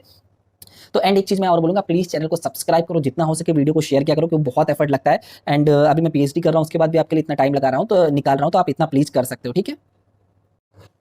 हाँ, तो देखो नेक्स्ट क्वेश्चन पे चलते हैं। बहुत सिंपल से क्वेश्चंस होते हैं इन टाइप के क्वेश्चंस में। ये ऑलरेडी मैं आपको बता चुका हूँ कि ये जितनी भी थ्योरीज हैं इनके बारे में ऑलरेडी हम लोग बात कर चुके हैं। देखो मर्चेंटलिज्म में आपका क्या होता है, जीरो सम गेम होता है। यहाँ पे कहीं ना कहीं गोल्ड और सिल्वर को मेंटेन करने की बात करते हैं, उसी के बेसिस पे नेशन की वेल्थ को हम लोग मेजर करते हैं। यहाँ पे जो होता है हम लोग एक्सपोर्ट को बढ़ाने की कोशिश करते हैं और इंपोर्ट को कम करने की कोशिश करते हैं, ठीक है। तो यहाँ पे देखो gold and silver are the main stem of national wealth. A का सेकेंड लो, एलिमिनेट हो गया, सारे इजीली हो गए। ये सारा कुछ मैंने लिख भी दिया है कि कब कौन सा थ्योरी दिया गया है, आप उसको पढ़ भी सकते हो एक बार, ठीक है। फिर आपका थ्योरी ऑफ एब्सोल्यूट एडवांटेज की अगर हम बात करेंगे, जो थ्योरी ऑफ एब्सोल्यूट एडवांटेज है उसका करेक्ट आंसर जो बीच का बन जाएगा वो थर्ड बन जाएगा। Country should specialised in production of goods for with the absolute advantage, simple सा, ठीक है। फिर जो नेक्स्ट है आपका कंपैरेटिव एडवांटेज, उसमें ये बन जाएगा, ठीक है। ग्रेटर रिलेटिवली एडवांटेज हो, फिर आपका जो फैक्टर इंडोरमेंट है तो वहाँ पे आपका ये सिंपल सा बन जाएगा। ये सारा थ्योरीज के बारे में लिख दिया है, इसको बाद एक बार अच्छे से पढ़ लोगे तो इसके बाद क्वेश्चंस नहीं पूछे जाएंगे, ठीक है। अब यहाँ पे क्या पूछा गया, which two of the following are the function of WTO, world trade organisation के बारे में बात हो रही है। देखो वर्ल्ड ट्रेड ऑर्गेनाइजेशन के जो मेन फंक्शन है, promote free and fair trading environment, ठीक है। Help trade flow smoothly, freely, fairly, predictively, ठीक है। यहाँ पे इतना सा है। फिर यहाँ पे एम्प्लॉयमेंट को इंक्रीज करने की बात की गई, स्टैंडर्ड ऑफ लिविंग को इंक्रीज करने की बात की गई, ये फंक्शंस इसके कुछ हैं। फिर इसके बाद हम आईएमएफ की बात करेंगे। आईएमएफ को मैं ऑलरेडी बोल चुका हूँ, ये आपका जो है ये एक तरीके से जो सेंट्रल बैंक है ना, पूरे वर्ल्ड का सेंट्रल बैंक है, उस तरीके से ट्रीट करता है। अगर किसी भी कंट्रीज को कुछ इशू होता है, लाइक आपका जो फॉरेन एक्सचेंज से रिलेटेड कोई इशू होगा, तो उस समय जो आपका पैसा प्रोवाइड करेगा, या जो बैलेंस ऑफ पेमेंट से रिलेटेड कोई डेफिशिएंट बैलेंस ऑफ पेमेंट है किसी कंट्री का बहुत ज्यादा, तो उसको भी पैसा प्रोवाइड करता है। तो इसका जो मेन काम होता है to promote the international monetary corporation, ठीक है, to facilitate the expansion and balance growth of international trade, to promote the exchange stability, to assist the establishment of a multilateral payment system, ठीक है, to give the confidence to members by making the resource available to them under adequate safeguard. तो अब यहाँ पे देखो क्या क्या आपका पूछा गया, ये बहुत सारे टाइम पे क्या होता है कि इसमें पूछा गया which two of the following are the function of WTO, to facilitate the implementation, administration and operation of a trade agreement. तो यहाँ पे आपका 20th का जो है वो ए वाला तो हो जाएगा, ट्रेड से रिलेटेड जितना भी चीजें हैं वो कहीं ना कहीं प्रोवाइड करता है। To carry out periodic review of the trade policy of its member country, ठीक है। तो यहाँ पे जो आपसे बोल रहा है तो ये भी हो जाएगा, ठीक है। To assist in the establishment of multilateral payment system, multilateral payment system जो है वो आईएमएफ का ऑब्जेक्टिव होता था, ठीक है। To promote international monetary corporation, वो भी आईएमएफ का होता था, ठीक है। तो यहाँ पे जो करेक्ट आंसर आपका बन जाता है वो आपका 20th का बन जाता है, 4 वाला इजी, ठीक है। नेक्स्ट क्वेश्चन पे चलते हैं। हाँ, ये एचओ थ्योरी बहुत इंपॉर्टेंट है, बहुत इंपॉर्टेंट है, इससे कई बार क्वेश्चंस पूछे जाते हैं। इसको मैं आपको बता देता हूँ, अभी मैंने जो क्वेश्चन पूछा था, देखते कितने लोगों को पता है, वो ठीक है, बट मे बी इसको 2 थ्योरी भी बोला जाता है। और क्यों बोला जाता है आप में से देखते हैं कितने लोग बता पाते हैं। ये अभी आपका 2022 में क्वेश्चन एग्जाम में आया हुआ है रिसेंटली। तो इसमें क्या पूछा गया, HO theory of a market endorsement suggest which of the following types of relationship. तो इसका जो करेक्ट आंसर बनेगा, ये I think something is issue, यहाँ पे कुछ और भी ऑप्शंस होने चाहिए थे, यहाँ पे कुछ ऑप्शंस का इशू हुआ है, बट यहाँ पे जो करेक्ट आंसर बनेगा वो कुछ कट गया है, कुछ टाइपो एरर हो गया है, बी, डी एंड ई बनेगा, ठीक है। देखो एचईओ थ्योरी सिंपल सा बोलती है कि आपके पास अगर कैपिटल से रिलेटेड ज्यादा गुड्स, मतलब आपके पास अगर कैपिटल इंटेंसिव इंडस्ट्री है तो आप कैपिटल इंटेंसिव प्रोडक्ट बनाओ। अगर आपके पास लेबर इंटेंसिव इंडस्ट्री है तो आप लेबर मतलब आपके पास लेबर ज्यादा है तो लेबर इंटेंसिव प्रोडक्ट्स को बनाओ और देन इसके बाद आप इंपोर्ट एक्सपोर्ट कर लो, सिंपल सा, ठीक है। तो इसका जो करेक्ट आंसर बनेगा वो लैंड लेबर रिलेशनशिप की बात होती है, लेबर कैपिटल रिलेशनशिप की बात होती है, टेक्नोलॉजी कॉम्प्लेक्सिटीज की बात होती है, ठीक है। ये तीन चीजें यहाँ पे बात होती है, मार्केट कैपिटल रिलेशनशिप की बात नहीं होती, प्रोडक्शन मार्केटिंग रिलेशनशिप की बात नहीं होती, ठीक है। नेक्स्ट चलते हैं, in which one of the following mode of the entry into a foreign market are risk and profit potential is highest. मैं ऑलरेडी बोल चुका हूँ, डायरेक्ट इन्वेस्टमेंट जो है भैया वहां पे रिस्क भी हाई है और आपका प्रॉफिट भी हाई है कंपेरेटिवली। ये देखो पूछा गया ना क्वेश्चन, मैंने जो आपको बोला था, ये बार बार क्वेश्चन आपको देखने को मिलेगा। According to which one of the following differences in nominal interest rate will be eliminated in the exchange rate. देखो फिशर इफेक्ट क्या बोलता है कि देखो इन्फ्लेशन प्लस आपका जो रियल इंटरेस्ट रेट है वो आपका नॉमिनल इंटरेस्ट रेट होगा, ठीक है। Inflation plus real interest rate जो है वो आपका नॉमिनल इंटरेस्ट रेट होगा। तो आपका जो पर्टिकुलरली फिशर इफेक्ट बोलता है, फिशर इफेक्ट बोलता है कि जो दो कंट्रीज हैं इसकी बात करते हैं। According to Fisher effect nominal risk free interest rate contain a real rate of return and anticipated inflation, जो मैंने बोला, ठीक है। If the same real return is required differentiated in interest rate may be due to the differentiated in expected inflation. तो यहाँ पे क्या बोलते हैं, जो दो कंट्रीज हैं उनका रियल इंटरेस्ट रेट सेम होगा, दो कंट्रीज का रियल इंटरेस्ट रेट सेम होगा, ठीक है। दो कंट्रीज का रियल इंटरेस्ट रेट सेम होगा, बट जो इन्फ्लेशन है उसके कारण नॉमिनल इंटरेस्ट रेट में आपका डिफरेंस आता है। उसके कारण जैसे बाई चांस आपका 5% आपका रियल इंटरेस्ट रेट इंडिया में भी होगा बट और 5% रियल इंटरेस्ट रेट आपका यूएसए में भी होगा, लेकिन आपका जो नॉमिनल इंटरेस्ट रेट इसलिए डिफरेंट होता है क्योंकि इंडिया में बाई चांस 6% इन्फ्लेशन है तो 11% आपका नॉमिनल इंटरेस्ट रेट हो गया, बट जो यूएसए में है वहां पे 3% ही आपका इन्फ्लेशन है तो वो 8% हो गया। तो इस बेसिस पे जब वो जो थ्योरी थी उसको आप फिशर इफेक्ट बोलते हो, ठीक है। इससे क्वेश्चन आपके एग्जाम में आते हैं, इसको बहुत अच्छे से पढ़ना। हाँ, ये आपका स्टीवर्डशिप थ्योरी है कॉर्पोरेट गवर्नेंस की, उसके बारे में बात की गई। देखो एजेंसी थ्योरी भी मैंने दी है, आपका स्टीवर्डशिप थ्योरी जो है उसके बारे में भी हमने बात की है। एक कॉन्सेप्ट मैं आपको बोलूंगा कि सीओ डुअलिटी जो होता है, सीओ डुअलिटी का मतलब होता है कि जो आपका सीओ है कंपनी का वही बोर्ड का चेयरमैन होगा, वो उसको अच्छा नहीं माना जाता है एजेंसी थ्योरी में, क्योंकि एक पर्सन के पास बहुत सारा पावर आ रहा है तो उसको मिस यूटिलाइज कर सकता है, बट स्टीवर्डशिप थ्योरी में उसको अच्छा माना जाता है, ठीक है। इस पे क्वेश्चन आने की बहुत ज्यादा प्रोबेबिलिटी है। ये आपका अभी रिसेंटली एग्जाम जो हुआ है उस पर आपके एग्जाम पे ये क्वेश्चन आया हुआ है, ठीक है। तो agency theory is an economic model which describe the relationship between a principal and agent, ठीक है। प्रिंसिपल कौन होता है, आपका शेयर होल्डर। एजेंट कौन होता है, मैनेजर, जो कि आपके कंपनी की एक्टिविटीज को मैनेज कर रहे हैं। स्टीवर्डशिप जो थ्योरी है human model which describe the relationship between a principal and steward. यहाँ पे जो एजेंट है उसको स्टीवर्ड बोलते हैं, ठीक है। वो मतलब आपके अच्छे के लिए काम करेगा, ठीक है। यहाँ पे रिलेशनशिप की बात करेंगे, ओनरशिप, शेयर होल्डर्स और एजेंट, यहाँ पे ओनरशिप और स्टीवर्ड वही बात है। मैनेजमेंट यहाँ पे जो मॉडल होता है मैनेजमेंट एंड इकोनॉमी, यहाँ पे साइकोलॉजिकल एंड सोशियोलॉजी मॉडल होगा। यहाँ पे जो आपका मोटिवेशन होगा एक्सटर्नल फैक्टर से होगा, यहाँ पे इंटरनल फैक्टर से होगा। अप्रोच यहाँ पे कंट्रोल होगी, यहाँ पे कोलैबोरेशन की बात होगी। यहाँ तभी मैंने बोला ना स्टीवर्डशिप में क्या बोलते हैं कि कोलैबोरेशन का अप्रोच होता है। ये थ्योरी बोलती है कि हम लोग मिल के काम करेंगे, दोनों का बेनिफिट होगा, ठीक है। और यहाँ पे क्या होता है कि बहुत सारा एजेंसी कॉन्फ्लिक्ट क्रिएट होता है जो आपका प्रिंसिपल और एजेंट के बीच, और दोनों अपने के लिए काम करना चाहते हैं, दोनों का डिफरेंट यूटिलिटी फंक्शन होता है, दोनों अपनी यूटिलिटी को मैक्सिमाइज करने की कोशिश करते हैं, ठीक है। ऑर्गेनाइजेशन आइडेंटिफिकेबल लो लेवल, यहाँ पे हाई लेवल होता है, ठीक है। ह्यूमन बिहेवियर यहाँ पे इंडिविजुअलिस्टिक होता है, यहाँ पे कलेक्टिव की बात होती है।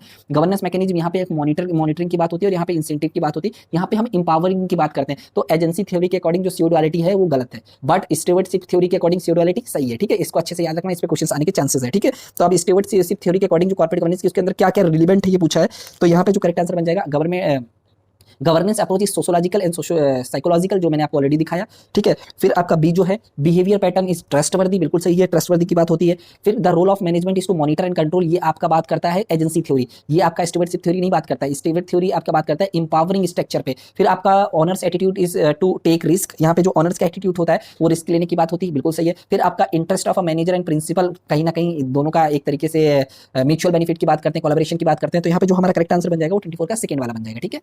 नेक्स्ट पे चलते हैं। हाँ, corporations are controlled and directed which of the following corporations are controlled and directed by corporate governance, ठीक है। ये आपका एक कैडबरी कमेटी है, वो थ्योरी दिया है। बहुत सारी कमेटीज हैं अगर हम बात करेंगे कॉर्पोरेट गवर्नेंस की, आपकी जो फॉरेन की भी बहुत सारी कमेटीज हैं, कैडबरी कमेटी है, हैम्पल कमेटी है, ग्रीनवेरी कमेटी है, तो बहुत सारी कमेटी, इनको अच्छे से पढ़ के जाने, इन पे क्वेश्चन पूछे जाते हैं, ठीक है। फिर आपका अगर हम बात करेंगे उस पर क्या बोलते हैं कि इंडिया के कंटेक्स्ट पे भी कई कमेटी है, उनको भी हम डिस्कस करेंगे। हाँ, what is the situation referred to as amongst the following when intra-region trade is duty free but there is a variation in tariff structure for import from the third party।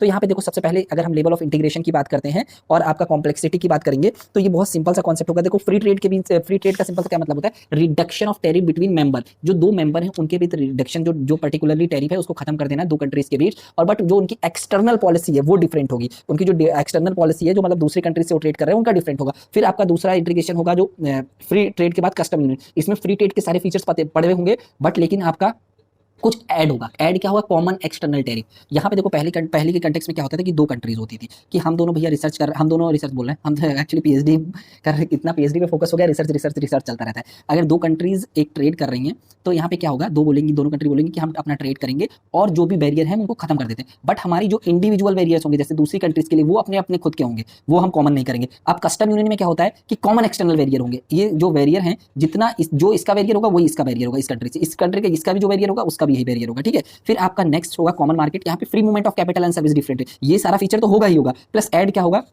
जो आपका factor of protection है वो easily move कर जाएगा इस country में, अगर चाहे जाना चाहे, और इस कंट्री में जाना चाहे तो इस कंट्री में चला जाए। फिर आपका इकोनॉमिक यूनियन क्या होगा, इकोनॉमिक यूनियन क्या बोलेगा कि जो दो कंट्रीज हैं वो आपस में, वो सब तो है ही, प्लस लेकिन जो उनकी मॉनेटरी पॉलिसी है, जो इकोनॉमिक पॉलिसी है, वो भी म्यूचुअली वो डिसाइड कर रहे हैं, ठीक है, तो वो आपका इकोनॉमिक यूनियन आ जाएगा। फिर आपका पॉलिटिकल यूनियन क्या हो जाएगा, ये अभी नहीं मिल रहा है, ये पॉलिटिकल यूनियन का एग्जाम्पल थोड़ा सा बहुत कम है। इकोनॉमिक यूनियन का तो ईयू है, देखो आप करेंसी उनकी बहुत सारी, जो आपकी यूरोपियन यूनियन है उसकी करेंसी यूरो है, सारे लोग मिलकर यूरो फॉलो कर रहे हैं, उनकी जो मॉनेटरी पॉलिसी होती है या इकोनॉमिक पॉलिसी होती है सबकी कॉमन होती है यूरोपियन यूनियन में, ठीक है। तो अब यहाँ पे क्या है पॉलिटिकल यूनियन में कि उनकी जो है पर्टिकुलरली जो गवर्नमेंट पावर पे हो वो भी कॉमन हो जाए, तो वो अभी नहीं है, ठीक है। Which is the situation refers to amongst the following when intra region trade is duty free but there is a variation in tariff structure for import from the third country.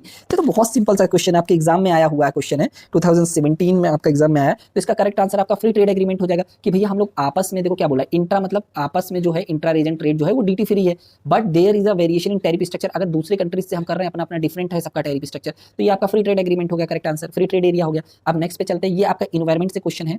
तो देखो बिजनेस इन्वायरमेंट दो types के environment होते हैं, internal होते हैं जिसको आप कंट्रोलेबल बोलते हो, फिर आपका एक्सटर्नल होता है जिसको बेसिकली अनकंट्रोलेबल बोलते हैं, जिसमें आपका माइक्रो जो होता है वो सेमी कंट्रोलेबल होता है, माइक्रो जो होता है अनकंट्रोलेबल होता है। ये आपका स्पेसिफिक फर्म पे कहीं ना कहीं इंपैक्ट करेगा, ये होल इंडस्ट्री पे इंपैक्ट करता है, इसको आप कंट्रोल नहीं कर सकते हो। आपका इंटरनल इन्वायरमेंट आपका स्ट्रेंथ और वीकनेस क्रिएट करता है, आपका एक्सटर्नल इन्वायरमेंट एंड स्कैनिंग आपको जो है अपॉर्चुनिटी एंड थ्रेट क्रिएट करता है ऑर्गेनाइजेशन के लिए, ठीक है। अभी हम देखते हैं A B C and D.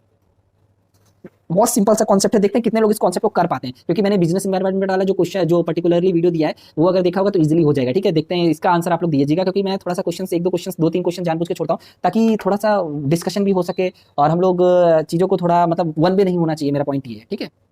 हाँ, in which of the following modes of entry into foreign market risk and profit potential are the highest. ये तो फिर ऑलरेडी वही क्वेश्चन आ गया, I think I don't know why ये repeat हो गया। हाँ, यहाँ पे डायरेक्ट इन्वेस्टमेंट होगा, मैंने ये अभी 2022 में क्वेश्चन आपके एग्जाम पे आया हुआ है, समझ रहे हो ना, 2022 पे एग्जाम में क्वेश्चन आया और ये देखो ना कि क्वेश्चन रिपीट हो रहा है बार बार, तो इसको अच्छे से पढ़ के जाना, इससे क्वेश्चन पूछा जा सकता है। हाँ, ये अच्छा अप्रोच है। अब देखो ये क्या होता है, इसको आप इंटरनेशनल ह्यूमन रिसोर्स मैनेजमेंट भी बोल सकते हो। इथनोसेंट्रिक अप्रोच क्या बोलती है, give importance to culture and policy of the organisation, appoint personal from the home country to the upper management position. The process of communicating would be smooth with the head office. यहाँ पे क्या बोलते हैं कि अगर हम दूसरी country में भी कोई बिजनेस ओपन कर रहे हैं तो इथनोसेंट्रिक अप्रोच क्या बोलेगी कि जो आपका अपर लेवल का बंदा होगा तो वो हम अपने घर से ही अपॉइंट करेंगे, मतलब जो उसका होम कंट्री है जहाँ पे कंपनी है वहां से अपॉइंट करेंगे, ठीक है। पॉलीसेंट्रिक क्या बोलती है, give importance to the legal norms and the practice of the local country, appoint all the upper management position from the local country. यहाँ पे जो लोकल कंट्री है उसको ज्यादा इंपॉर्टेंस दिया जाता है, ठीक है। The manager will be familiar with the legal, political and cultural aspects. फिर आपका जियोसेंट्रिक अप्रोच होता है उसी तरीके से, यहाँ पे आपका टैलेंट की बात करते हैं, ग्लोबल पूल ऑफ कैंडिडेट की बात करते हैं, does not focus on the nationality of the top level management, this will help the organisation grow locally and globally, ठीक है। और आपका रीजियोसेंट्रिक जो है वो रीजनल की बात करता है, ये बहुत सिंपल सा कॉन्सेप्ट है। अब इसको आप इजीली कर लोगे, ABCD AC है ओनली, डी नहीं है, जियोसेंट्रिक तक ही है। तो अब देखो maintain a balance in home and host market oriented policy, तो यहाँ पे जो करेक्ट आंसर आपका बन जाएगा वो बन जाएगा आपका सबसे पहले अगर हम फर्स्ट की बात करेंगे, इथनोसेंट्रिक का seldom distinguish between domestic and global operation policy, ठीक है, ये आपका फर्स्ट का बन गया, सेकेंड वाला। देन आपका पॉलीसेंट्रिक जो हो गया वो आपका बन जाएगा थर्ड वाला, follow the host country policy, जो होस्ट कंट्री की जो पॉलिसी है उसको फॉलो करेंगे। जियो सेंट्रिक जो है वो दोनों की बात करेगा, ठीक है। तो करेक्ट आंसर इसका जो आपका 29 का बन जाता है वो सी वाला बन जाता है। हाँ, ब्रिटेन वुड कॉन्फ्रेंस का रिजल्ट क्या था, दो ऑर्गेनाइजेशन ऑलरेडी बता चुका हूँ, IMF एंड IBRD, ठीक है। अब ये भी अच्छा है, इस टाइप के क्वेश्चंस को हम कैसे करते हैं, A B C and D। It abolish all restriction on trade among the member, ये आपका क्या होगा, ये आपका फ्री ट्रेड एरिया होगा, इसको आप फ्री ट्रेड एरिया बोलोगे। ए का जो हो जाएगा वो 3 हो जाएगा, लो आपको एक पता था तो आप सारे कर लेते। इस टाइप के क्वेश्चन बहुत इजीली हो रहा है, मतलब आप लोग पता नहीं क्यों इतना डरते हो। फिर देखो, it not only eliminate all restriction on the trade among members but also adopted uniform commercial policy against non member. तो ये आपका क्या हो जाता है, इसको आप बोलते हो कस्टम यूनियन, ठीक है, फोर्थ वाला। फिर आपका it allow free movement of labour, तो ये आपका कॉमन मार्केट हो जाता है, सिंपल सा, ठीक है। फिर आपका नेक्स्ट वाला जो बचेगा, it achieve some degree of harmonisation and national level, तो ये लास्ट वाला आपका इकोनॉमिक, ये करेक्ट आंसर हो जाता है। इसको आप पढ़ लो, एग्जाम्पल भी दिए हैं, इससे क्वेश्चन पूछे जाते हैं। एंड एक चीज मैं और बोलूंगा, नाफ्ता का नाम, ये जो नाफ्ता है, साफ्ता है, एशियान है, इन सब के बारे में मैंने इस पे वीडियो पे क्वेश्चंस नहीं दिए, क्योंकि ऑलरेडी इस पे मैंने बहुत सारे क्वेश्चंस प्रोवाइड कर दिए हैं। आप जाके पास्ट वाला एमसीक्यू वीडियो देखो, उसमें कोई चेंजेस नहीं हुए, सिर्फ चेंजेस जो हुआ है वो आपका नाफ्ता में अभी चेंजेस हुआ है। नाफ्ता का नाम जो है वो चेंज किया गया है 2021 से, उसको यूएसएमसीए बोला जा रहा है, क्योंकि उस पर यूएस का मतलब है यूनाइटेड स्टेट, एम का मतलब है मैक्सिको, सी का मतलब है कनाडा, ठीक है, वो लिख लेना।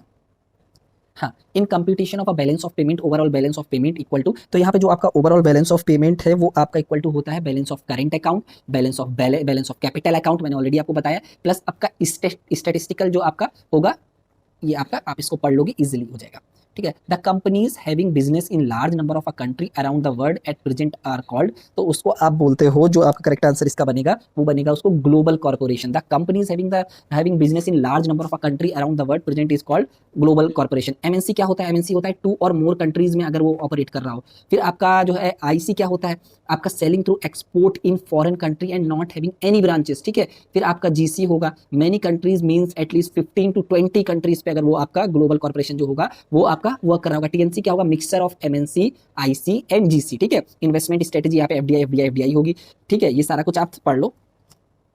हाँ, in respect to international business a project is called turnkey project. Turnkey project क्या होता है, टर्न द की, सिंपल सा, टर्न द की से याद रखो। यहाँ पे क्या होता है कि आप किसी बंदे को बोलोगे कि हमको ये चीजें चाहिए, हमको ये फैक्ट्री चाहिए, तो वो बंदा उस फैक्ट्री को बनाएगा, सारा काम करके आपको की दे देगा, सिंपल सा इतना कंसेप्ट है। टर्न द की, ऐसे याद रखो, टर्न द की मतलब हमको की दे दो, ऐसे टर्न द की दे दो, ठीक है। तो यहाँ पे क्या होता है, तो यहाँ पे जो करेक्ट आंसर बनेगा वो आपका बी बन जाएगा, the licensor start the operation and hand over the key of operating plant to the लाइसेंसी।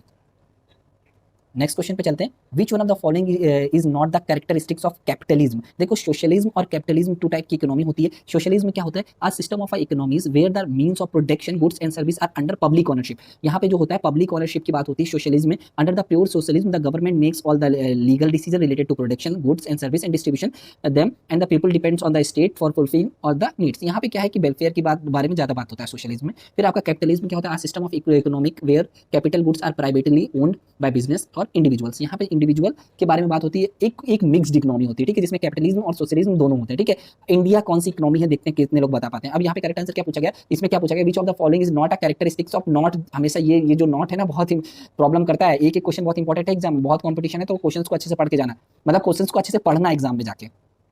तो कैरेक्टरिस्टिक्स नहीं है कैपिटलिज्म का, तो इसका जो करेक्ट आंसर आपका बनेगा, individual and association behave with economic motive of maximising their profit with at least sacrifice और कॉस्ट। तो कैपिटलिज्म में तो बिल्कुल सही चीज है, प्रॉफिट मोटिव होता है, यहाँ पे जो है आपका वेलफेयर मोटिव होता है, तो ये इसका पार्ट है, ठीक है। Producer, consumer and employees compete among themself as the resources, बिल्कुल सही बात है। Price the invisible hand plays the predominant, हाँ बिल्कुल सही चीज है, जो प्राइस है वो आपका सप्लाई एंड डिमांड पे बेस्ड होता है। The countries major means of production either owned by, नहीं, यहाँ पे गवर्नमेंट के पास ओन्ड नहीं होता है कैपिटलिज्म में, वो सोशलिज्म का होता है, तो यहाँ पे करेक्ट आंसर सेकंड बन जाता है।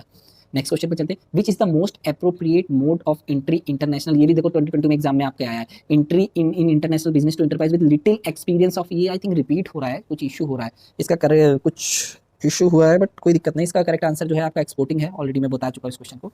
हाँ, ये नीति आयोग का बहुत इंपॉर्टेंट और बहुत अच्छा क्वेश्चन है। Which one of the following is not covered in approach of NITI Aayog. देखो, पहले क्या था, प्लानिंग कमीशन था, प्लानिंग कमीशन को रिप्लेस किया नीति आयोग ने। NITI Aayog has no such power to the impose policy on states, NITI Aayog is a advisory body, ठीक है, अच्छे से याद रखना। The planning commission previously had the power to impose states policy and the project approved by the planning commission, ठीक है।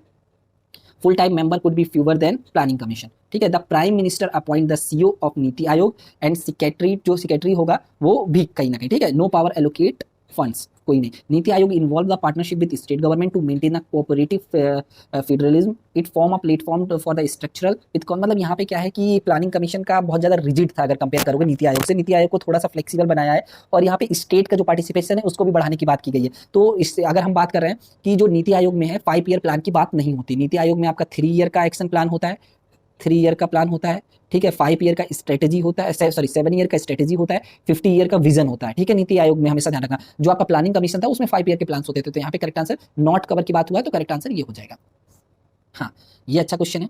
अब देखो, capital account convertibility means freedom to convert currency both in terms of outflow and inflow for capital transaction. देखो, current account convertibility का मतलब ये है कि बहुत सारा जो करंट अकाउंट का ट्रांजैक्शन है वहाँ पे पैसे पे करने पड़ते हैं, तो वहाँ पे उतना ज़्यादा रिस्ट्रिक्शंस नहीं है, आप जो भी आप परचेज कर रहे हो आप इजीली उसके पैसे पे कर सकते हो। बट करंट कैपिटल अकाउंट में थोड़ा सा इशूज हैं और वहाँ पे रिस्ट्रिक्शंस हैं। It refers to freedom to convert the local financial asset into foreign financial asset and vice versa at market determined rates of exchange, ठीक है। ये सिंपल सा कॉन्सेप्ट है, आप इसको पढ़ लेना, कुछ भी बड़ा नहीं है, बहुत सिंपल सा है ये।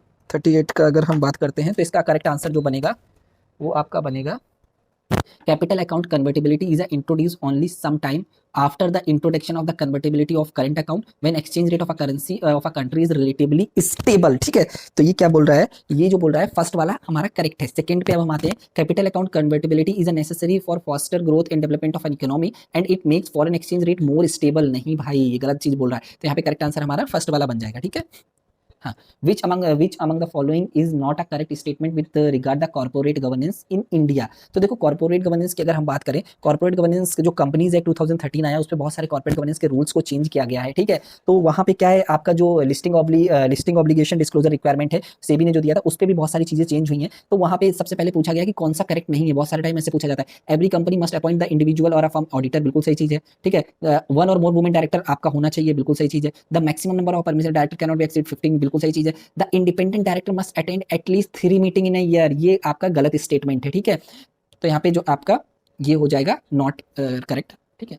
द फ्लोटिंग रेट, देखो 2 टाइप्स का आपका रेट होता है, एक्सचेंज रेट की बात करेंगे, फ्लोटिंग होगा और फिक्स्ड होगा। फ्लोटिंग में क्या होता है कि जो आपका एक्सचेंज रेट होता है वो मार्केट के बेस पे होता है, आपका मार्केट के बेस पे आपका जो करेंसी का कितना, मतलब आपका देखो एक्सचेंज रेट का सिंपल सा मतलब है, एक करेंसी से दूसरे करेंसी को हम चेंज कर रहे हैं तो वो आपका एक्सचेंज रेट होगा। जैसे अगर हम $1 हमको चाहिए तो हमको कितने रुपीज देने पड़ेंगे, वो 80 रुपीज देने पड़ेंगे। अभी ये 75 से 80 के आसपास है, तो इस तरीके से अगर आपके करेंसी की ज्यादा डिमांड होगी तो आपका करेंसी का वैल्यू भी ज्यादा होगा, ठीक है। तो यहाँ पे 2 टाइप्स के अप्रोच होते हैं, फ्लोटिंग होता है, फिक्स होता है, और मैनेज्ड फ्लोटिंग भी होता है। इंडिया मैनेज्ड फ्लोटिंग यूज करता है, ठीक है। अगर हम बात कर रहे हैं, अगर फ्लोटिंग एक्सचेंज रेट होता है तो वहाँ पे फ्लेक्सिबिलिटी होती है, मार्केट कंडीशन के अकॉर्डिंग जो आपका एक्सचेंज रेट होता है वो डिटरमाइन होता है, ठीक है। तो यहाँ पे आपको फॉरेन करेंसी कहीं ना कहीं रिजर्व करनी नहीं पड़ती है, बट जो फिक्स करेंसी होता है वहाँ पे आपको अपना एक अच्छा खासा करेंसी मेंटेन करना पड़ता है। यहाँ पे freedom to set policy interest rate and meet domestic objective, यहाँ पे जो आपका मॉनिटरी पॉलिसी होता है उस पर ज्यादा इफेक्ट नहीं होता है, यहाँ पे आपका बहुत ज्यादा इंपैक्ट होता है। फिर अगर may help to prevent the import inflation, ये आपको कहीं ना कहीं करता है इम्पोर्ट इन्फ्लेशन, क्योंकि ये जो एडजस्टमेंट है वो पूरा इंटरनेशनली है, ठीक है। यहाँ पे बट स्टेबिलिटी ज्यादा होती है, फिक्स जहाँ पे फिक्स करेंसी एक्सचेंज रेट होगा वहाँ पे स्टेबिलिटी थोड़ा सा ज्यादा होगा अगर हम कंपेयर करेंगे फ्लोटिंग एक्सचेंज रेट पे, क्योंकि चेंजेस बहुत ज्यादा होते हैं फ्लोटिंग एक्सचेंज रेट पे, ठीक है। सो पढ़ लेना, the floating rate system is characterise the market force that determine the exchange rate between 2 currencies. तो ठीक तो चीज है, यही चीज तो बोलता है कि जो एक्सचेंज रेट होता है 2 कंट्रीज का वो मार्केट ही फिक्स करता है। दूसरा क्या बोलता है, the central banking authorities to country, नहीं ये नहीं है, ये आपका फिक्स का हो सकता है, ये भी नहीं होगा। The rate of exchange mutually agree, नहीं ये भी नहीं, तो यहाँ पे करेक्ट आंसर हमारा फर्स्ट वाला बन जाता है। ये आपके एग्जाम में क्वेश्चन आया है 2015 पे। नेक्स्ट चलते हैं, which of the following statement define the correct meaning of the term of boundary spanning. तो ये जो कॉन्सेप्ट है इसको मैंने बहुत अच्छे से लास्ट वीडियो में पढ़ाया है, वो जाके देखना, बट मैं इसका करेक्ट आंसर आपको दे देता हूँ। करेक्ट आंसर जो है इसका बी हो जाएगा, ठीक है। हाँ, विच of the following affect the pricing of currency option. देखो 2 चीजें होती हैं, पुट ऑप्शन एंड आपका कॉल ऑप्शन। तो ये जो कॉन्सेप्ट है ये कहीं ना कहीं जो आपका फॉरवर्ड फ्यूचर ऑप्शंस जो मैंने डेरिवेटिव आपको पढ़ाया है फाइनेंस में, एक सेपरेट वीडियो भी उसका प्रोवाइड किया है, प्लस इसके अलावा मैंने उस पर आपको पर्टिकुलरली एक कंबाइंड वीडियो भी प्रोवाइड किया है, वो जाके आप देख सकते हो। तो वहाँ पे जो इंपॉर्टेंट चीजें होती हैं करेंसी ऑप्शन के केस पे, जो जो अफेक्ट करती हैं प्राइसिंग पे, वो आपकी होती हैं, आपका स्पॉट एक्सचेंज रेट क्या चल रहा है वो बहुत मैटर करता है, आपका एक्सरसाइज रेट क्या होगा, जिस रेट में मतलब जिस प्राइस पे आप पर्टिकुलरली आफ्टर सर्टेन टाइम लोगे वो एक्सरसाइज प्राइस क्या होगा, फॉरेन रिक्स जो आपका फॉरेन रिक्स फ्री रेट रिटर्न क्या होगा ये भी इंक्लूड होगा, ठीक है। फिर आपका डोमेस्टिक रिक्स एडजस्टेड रेट इंपॉर्टेंट नहीं है, टाइम क्या होगा एक्सपायरी का, आपका जो भी पुट ऑप्शन है या कॉल ऑप्शन है, ठीक है, करेंसी पुट करेंसी ऑप्शन है या कॉल करेंसी ऑप्शन है। तो यहाँ पे जो करेक्ट आंसर बन जाएगा 43 का, वो आपका थर्ड वाला बन जाएगा, ठीक है। नेक्स्ट क्वेश्चन पे चलते हैं। हाँ, ये अच्छा है। सेलेक्ट यहाँ पे क्या पूछा गया है आपसे कि international liquidity encompass the international reserve only. नहीं, इंटरनेशनल लिक्विडिटी पे सिर्फ इंटरनेशनल रिजर्व्स नहीं इंक्लूड होती, इंटरनेशनल लिक्विडिटी पे आपका गोल्ड भी आएगा, फॉरेन एक्सचेंज भी आएगा, एसडीआर भी आएगा, रिजर्व पोजीशन आईएमएफ की वो भी आएगा, ठीक है। तो ये सारा कुछ इंक्लूड होता है, तो इसलिए करेक्ट आंसर जो 43 का बन जाएगा वो ये वाला बन जाएगा। एसडीआर के बारे में मैंने बताया कि स्पेशल ड्राइंग डेट्स की बात होती है। ये आपका जो इंटरनेशनल मार्केट पे आपका लिक्विडिटी का प्रॉब्लम हो रहा था, इसलिए इसको लेके आए, जो कि बेस्ड होता है आपका जो बास्केट ऑफ करेंसी है उसके बेस पे होता है। फिर अगर हमको आईएमएफ में कोटा चाहिए होता है तो हमको एसडीआर के रूप में कोटा मिलता है। एसडीआर में क्या होता है कि आपका जो है उस पर आपको जो कोटा लेने के लिए एसडीआर पे अगर हम बात कर रहे हैं उस पर आईएमएफ पे आपको 20% पे आपको फॉरेन एक्सचेंज, फॉरेन करेंसी या बोल सकते हैं, या आपको गोल्ड देना पड़ता है और 75% आपका जो खुद का करेंसी है कंट्री का वो देना पड़ता है। तो उसके बेसिस पे आपको कोटा मिलता है और कोटा के बेसिस एसडीआर, उसके बेसिस पे आपको एसडीआर मिलता है और एसडीआर के बेसिस पे आप लोन ले सकते हो और बहुत सारी फैसिलिटीज उसके हिसाब से वोटिंग राइट्स भी होती हैं। ठीक है, SDR are allocated to member country in proportion of their IMF quota, quota के बेसिस पे एसडीआर मिलता है। Also called the paper gold, इसको पेपर गोल्ड भी बोलते हैं। ठीक है, as it not backed by any currency and precious metal. ठीक है, ये आप इजिली समझ जाओगे। नेक्स्ट पे चलते हैं। ये अच्छा क्वेश्चन है 44। इस टाइप के क्वेश्चंस के लिए हमको A B C and D पे जाना होता है। ठीक है, तो अब हम करंट अकाउंट की बात करेंगे। तो देखो करंट अकाउंट में हमारा क्या होता है, करंट अकाउंट में हमारा विजिबल और आपका विजिबल एक्सपोर्ट और इंपोर्ट उस पर इंक्लूड होता है करंट अकाउंट पे। तो फर्स्ट का 4, तो ये एलिमिनेट हो गया। ठीक है, फर्स्ट का 4 हो गया, तो ये 2 आपने एलिमिनेट कर दिया। फिर सेकंड की हम बात कर रहे हैं, कैपिटल अकाउंट आपका ऑफिशियल कैपिटल हो जाएगा यहाँ पे, सेकंड का फर्स्ट हो जाएगा, दोनों पे ही है। फिर आप इसके बाद आ जाओ यूनिलिटरल। यूनिलिटरल मतलब है आपको सिंगल, मतलब एक तरफ से ही कहीं ना कहीं पैसा मिल रहा है यूनिलिटरल, जो कि बेसिकली आपका रेमिटेंसेस हो सकते हैं, गिफ्ट हो सकते हैं, ट्रांसफर पेमेंट बेसिकली जिनको हम बोल सकते हैं, जो आपके हो सकते हैं। तो यहाँ पे आपका यूनिलिटरल का थर्ड वाला हो जाएगा। ठीक है, तो यहाँ पे ये भी एलिमिनेट हो गया। लास्ट आपका ऑफिशियल स्टेटमेंट अकाउंट जो हो जाएगा रिजर्व फॉर फॉरेन करेंसी हो जाएगा। ये देखो अच्छा क्वेश्चन है, ट्रेड रिलेटेड जो आपका इन्वेस्टमेंट मेजर है उससे रिलेटेड है। ये आपका अगर आपसे पूछा जाए ट्रिम्स कब आया, वो आपका 1995 में आया, याद रखना। Agreement on trade related investment measure are rules that apply to the domestic regulations a country applied to foreign investors, often a part of the industrial policy. The agreement was agreed upon by all members of the World Trade Organization. The agreement was concluded in 1994 and come into force 1995. वही चीज जो मैंने आपको बोली वही लिखी है। 45 का जो हमारा करेक्ट आंसर बनेगा वो बनेगा TRIMS agreement refers to a condition or restriction impose on foreign investor. ठीक है, ये चीज बिल्कुल सही है क्योंकि फॉरेन इन्वेस्टमेंट के बारे में बात करता है। TRIMS agreement specifically forbids imposing restriction on operations of an enterprise which result in protecting domestic products and making import disadvantageous। तो ये भी हमारा सही स्टेटमेंट हो जाएगा। तो हमारा जो करेक्ट आंसर बन जाएगा 45 का वो आपका सी वाला बन जाएगा बोथ। हाँ, नेक्स्ट क्वेश्चन, अभी फेमा पे बहुत सारा अपडेट आया, उसको अच्छे से पढ़ लेना। अभी क्वेश्चन आया आपके एग्जाम में, according to FEMA foreign exchange does not include which of the following. देखो फेरा का क्या है और फेमा क्या है। अभी फेमा में रिसेंट जो अपडेट आया है वो भी मैंने लिखा है। ये कब आया था, फेरा 1973 में आया था, फेमा आपका 1999 में आया था। देखो फेरा क्या था कि वहाँ पे बहुत ज्यादा रेगुलेशंस की बात की गई थी। वहाँ पे जो फॉरेन एक्सचेंज था उसको कहीं ना कहीं कम करने की बात की गई थी। वहाँ पे बोला गया था कि हम दूसरे कंट्रीज से प्रोडक्ट को नहीं लेंगे और जो बाहर की कंट्रीज थी भी इंडिया में उनको भी भगा दिया गया था। फिर उसके बाद इशू हुआ 1991 में कंट्री के साथ जो आपका बैलेंस ऑफ पेमेंट डिफिशिट हुआ, जिसकी वजह से फिर ये बोला गया कि हाँ कि हमको फॉरेन एक्सचेंज की जरूरत पड़ेगा। तो इसलिए हमने एलपीजी यूज किया, जिसको हम लोग बोलते हैं लिबरलाइजेशन, प्राइवेटाइजेशन, ग्लोबलाइजेशन पॉलिसी 1991। तो उसलिए हमारे जो रूल्स और रेगुलेशन थे उनको हमने लिबरल किया थोड़ा सा। पहले रूल्स और रेगुलेशन फेरा में बहुत हाई थे, फिर इसके बाद फेमा में कुछ रूल्स और रेगुलेशन को हम लोग मैनेजमेंट की बात की गई, वहाँ रेगुलेशन की बात की गई। ठीक है, तो यहाँ पे अगर हम 46 का करेक्ट आंसर देखें तो according to FEMA foreign exchange does not include which of the following, deposit payable in currency include होता है भाई। ठीक है, अच्छे से ध्यान रखना। फिर आपका जो सेकंड है बिल्स ऑफ एक्सचेंज, ये भी आपका इंक्लूड होता है। ठीक है, फिर आपका जो थर्ड है वो भी इंक्लूड होगा आपके में। आपका ट्रेवलर चेक जो आप इंस्टीट्यूशन आउटसाइड इंडिया जा रहे हो वो आपका इंक्लूड होगा। फिर आपका draft draw by bank outside India and payable in foreign currency, ये आपका नहीं इंक्लूड होगा। क्या इंक्लूड, बहुत ज्यादा डज नॉट से बहुत सारे क्वेश्चंस आ रहे हैं, तो इसलिए क्वेश्चंस को बहुत अच्छे से पढ़ना देन आंसर्स देना। ठीक है, नेक्स्ट क्वेश्चन चलते हैं। ये अच्छा क्वेश्चन है, इन टाइप के क्वेश्चंस में कुछ नहीं होता है, A B C and D लिखना है। ठीक है, तो अब ये लिखने के बाद आपको सबसे पहले क्या करना है, पढ़ना है। पढ़ते हैं हम पहले क्वेश्चन को। पहला क्वेश्चन क्या बोलता है, पहला क्वेश्चन जो बोल रहा है वो बोल रहा है, मतलब पहला जो ऑप्शन है, regulates global trade and resolve trade dispute. ये कौन करता है, ये तो भाई साहब कहीं ना कहीं आपका जो वर्ल्ड बैंक है वो आपका जो ट्रेड है उसको पर्टिकुलरली रेगुलेट करता है, ग्लोबल ट्रेड को, और डिस्प्यूट जो होते हैं उसको सॉल्व करने की कोशिश करता है। ठीक है, जो वर्ल्ड ट्रेड ऑर्गेनाइजेशन है वो इस फंक्शन को परफॉर्म करता है। ठीक है, तो WTO।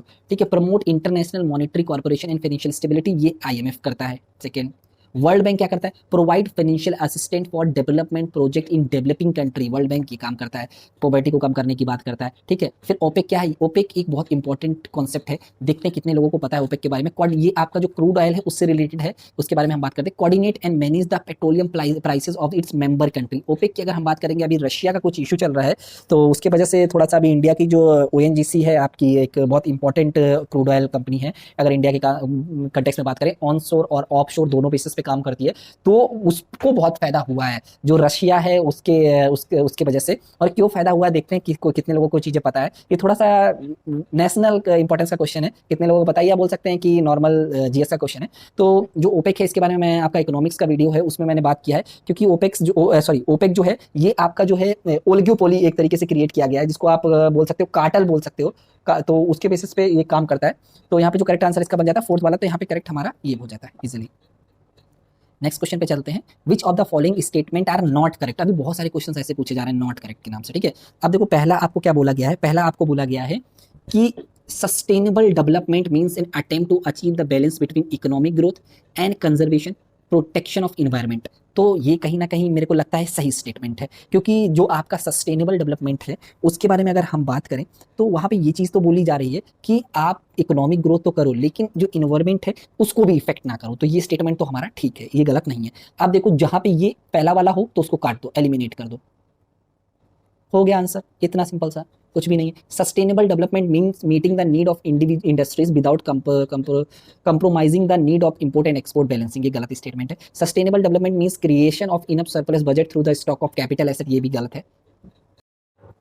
हाँ तो देखो नेक्स्ट क्वेश्चन पे चलते हैं, ये भी अच्छा क्वेश्चन है। हाँ, arrange the following step in a process of concluding an export deal, ठीक है। अगर एक्सपोर्ट डील मतलब एक्सपोर्ट डील का सिंपल सा कॉन्सेप्ट ये है कि एक्सपोर्ट डील करना है तो क्या प्रोसेस है वो बोला गया है। तो एक कॉन्सेप्ट होता है letter of credit. Letter of credit बहुत इंपॉर्टेंट कॉन्सेप्ट है। इसमें क्या होता है कि जैसे बाई चांस अगर मैं आपको एग्जाम्पल देता हूँ, आप पढ़ लेना। ये आपका बायर है जो इंडिया का है, ठीक है। ये आपका जो सेलर है ये आपका ऑस्ट्रेलिया का है। तो इसने बोला कि हमको प्रोडक्ट चाहिए, तो बोला ठीक है मैं आपको पैसे प्रोडक्ट दे दूंगा, आप मेरे को पैसे दो। तो ये बोला पैसे तो हमारे पास है नहीं। तो ये बोला कि भैया पैसे नहीं दोगे तो आप तो दूसरे कंट्री को पैसे लेके भाग गए, तो क्या करेंगे। तो ये बोले कि ठीक है मैं लेटर ऑफ क्रेडिट देता हूँ। तो ये जाएंगे इंडिया की बैंक के पास, इंडिया की बैंक के पास गए इंडिया पे ही। तो ये बोले कि हमको लेटर ऑफ क्रेडिट दे दो। तो बैंक देखेगी कि भैया इनकी औकात है, बेसिकली आप बोल सकते हैं कि इनके करंट अकाउंट में पैसा है या सारा कुछ है कि नहीं, ये कुछ टाइम के बाद उस पैसे को दे पाएंगे कि नहीं दे पाएंगे। तो उसके बेसिस पे लेटर ऑफ क्रेडिट इशू कर देगा फॉरेन बैंक के लिए, जो कि फॉरेन दूसरे कंट्री में बैंक होगा, ठीक है। फिर इसके बाद क्या होगा, इसके बाद ये चीज होगी, ये इनको भी दे दिया जाएगा, ये प्रोडक्ट दे देंगे। और यहाँ पे क्या बोलता है कि लेटर ऑफ क्रेडिट का मतलब ये होता है अगर बाई चांस बायर डिफॉल्ट कर गया पेमेंट में तो हम आपको पेमेंट देंगे, ठीक है। सिंपल सा मतलब ये होता है। तो सेलर प्रोडक्ट को दे देगा। तो यहाँ पे जो आपका करेक्ट आंसर बन जाएगा वो आपका सबसे पहले होगा C, identify and negotiate with importer. Importer से सबसे पहले निगोशिएट करेगा, फिर आपका confirm the export deal. Then इसके बाद एक्सपोर्ट डील कंफर्म होने के बाद आपका नेक्स्ट स्टेप जो होगा वो आपका receive an export order. Order receive होने के बाद जो आपका नेक्स्ट स्टेप होगा वो आपका एग्जामिंग, देन लास्ट आपका रिसीव। जो करेक्ट आंसर बन जाएगा वो सेकेंड वाला। हाँ तो देखो नेक्स्ट क्वेश्चन पे चलते हैं।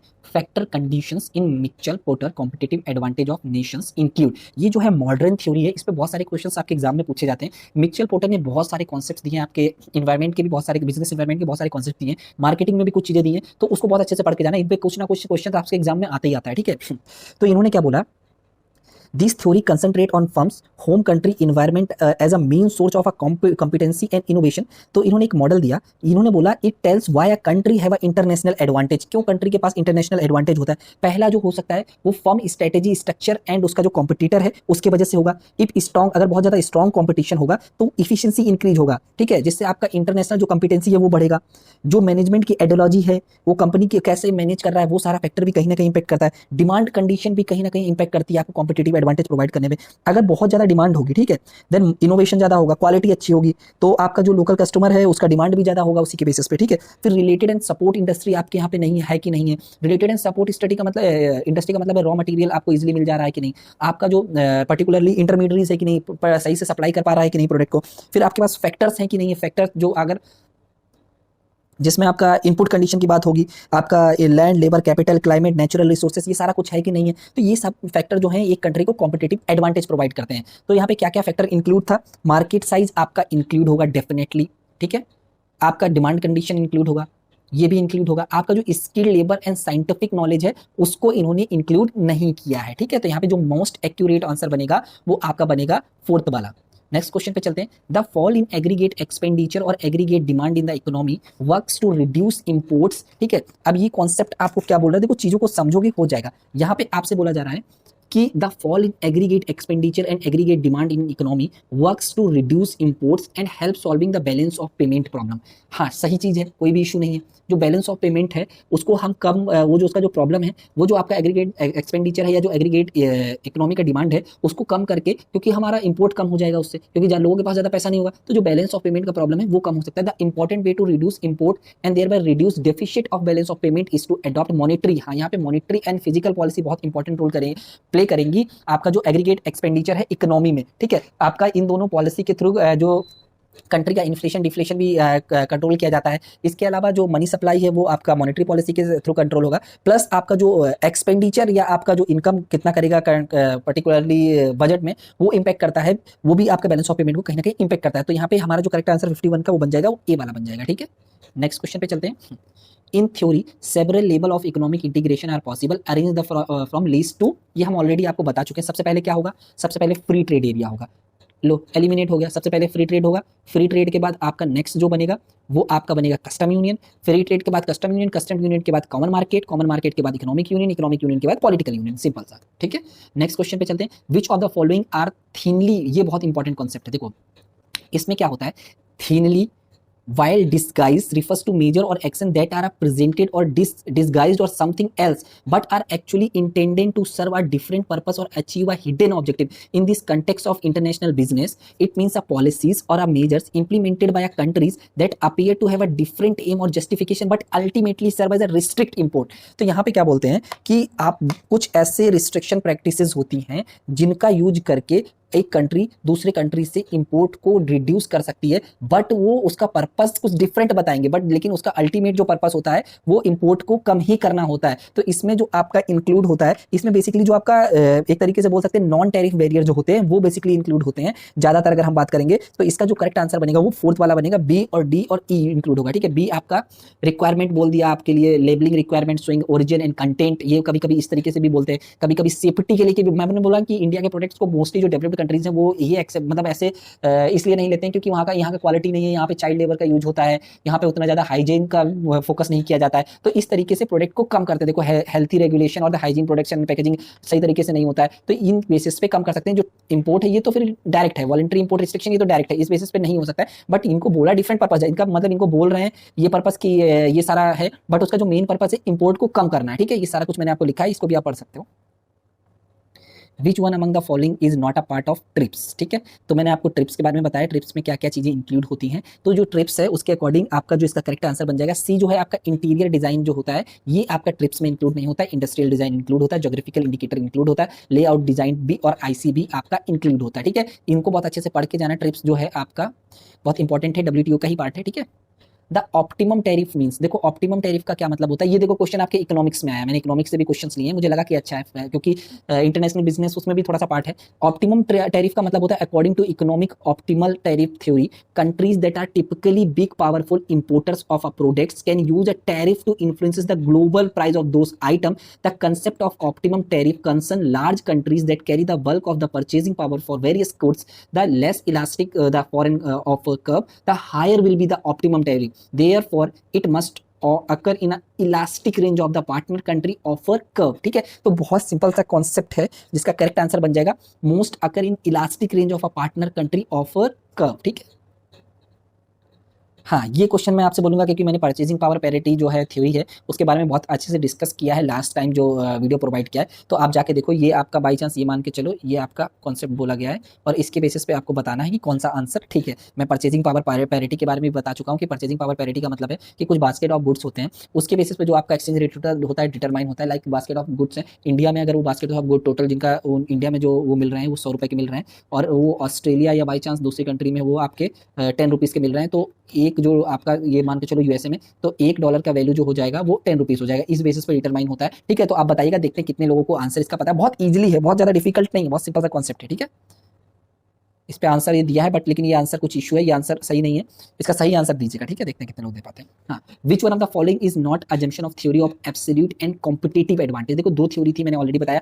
एब्सोल्यूट एडवांटेज थ्योरी सिंपल सा क्या बोलती थी, एडम स्मिथ ने दी थी, ठीक है। ये बोलती थी कि सारी कंट्रीज के पास कुछ ना कुछ एक एडवांटेज होता है किसी प्रोडक्ट को बनाने में, ठीक है। तो उस कंट्री को उस प्रोडक्ट को बनाना चाहिए, ठीक है, और दूसरी कंट्री को दूसरा प्रोडक्ट बनाना चाहिए, देन आपस में इंपोर्ट एक्सपोर्ट कर लेंगे। बट इसके कुछ अजम्पशन थे। पहला अजम्पशन था there are just two nation producing just two goods. ठीक है, when one has a completely cheap cost of production one good, the trade will occur, labor cost become the base of the calculating the cost of commodity. There is no tax, there is no transaction cost of shipping product from the one country to another country. ये सब important आपके assumptions थे। फिर जो आपका comparative advantage theory है वो कहीं ना कहीं आपका अपॉर्चुनिटी कॉस्ट की बात करता है। कंपैरेटिव एडवांटेज थ्योरी ये बोलता है मे बी आपका जो पर्टिकुलरली एब्सोल्यूट एडवांटेज नहीं है कंट्री के पास, बट लेकिन अपॉर्चुनिटी कॉस्ट जो है या मार्जिनल कॉस्ट जो है उस पे गेन है उस कंट्री को, तो उसको वो प्रोडक्ट को बनाना चाहिए। ठीक है, तो इसके भी कुछ एडवांटेज थे। इसका एडवांटेज है there are just two nation producing two goods, there is the absence of a transportation cost, labour is the only factor of production, countries are driving by maximization of production and consumption. ठीक है, ये सारा कुछ मैंने बताया। अब यहाँ पे क्या बोला गया है, देखो क्या अजम्पशन नहीं है, नहीं वाले क्वेश्चन बहुत पूछे जा रहे हैं। मैनेजमेंट में आपका क्वेश्चन पूछा गया 2020 में, सिंपल सा क्वेश्चन है,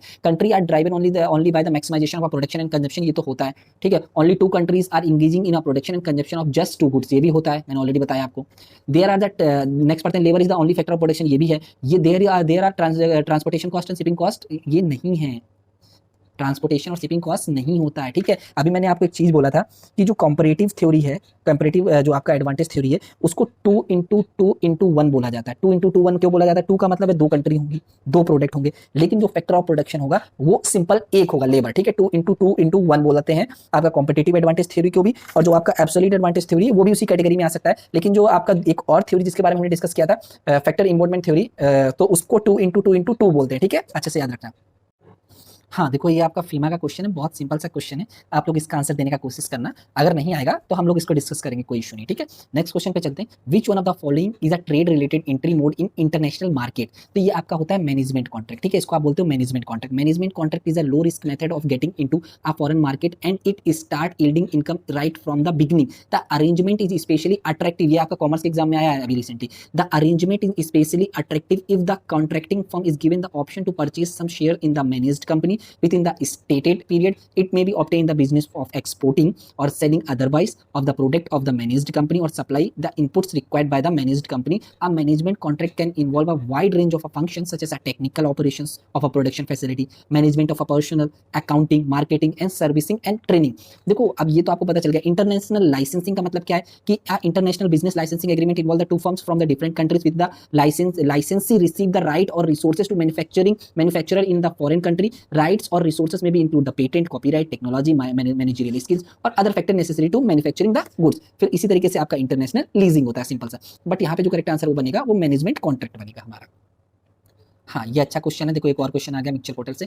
mixture porter has identify the 5 force that determine the in. देखो 5 फोर्स होते हैं, वो कहीं ना कहीं आपका जो इंडस्ट्री का कॉम्पिटिटिवनेस या इंडस्ट्री का अट्रैक्टिवनेस बताते हैं। तो वो कौन कौन से फैक्टर हैं, कौन क्या इसमें ट्रू है पूछा गया है। ठीक है, कौन कौन से फैक्टर ट्रू हैं ये पूछा गया है।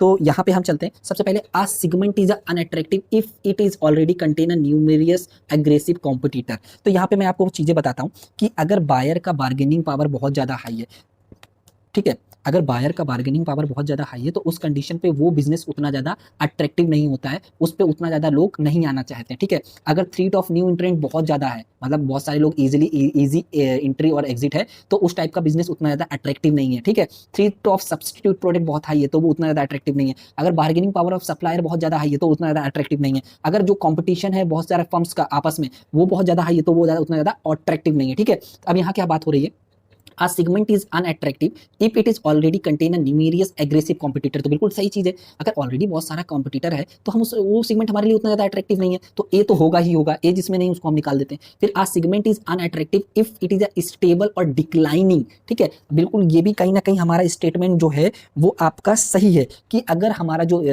सेगमेंट है वो स्टेबल है या डिक्लाइनिंग है तो उस पर क्यों कोई नया बिजनेसमैन जाना चाहेगा, तो बी भी जिसमें नहीं है उसको हटा देते हैं। ठीक है, a segment is unattractive if it has a high entry barrier and low exit barrier. अब ये बहुत इंपॉर्टेंट कंसेप्ट है। देखो मैं आपको बोलता हूं कि एक सेगमेंट जो है वो अनअट्रैक्टिव है, ये भी लेटेस्ट आया है आपके एग्जाम में।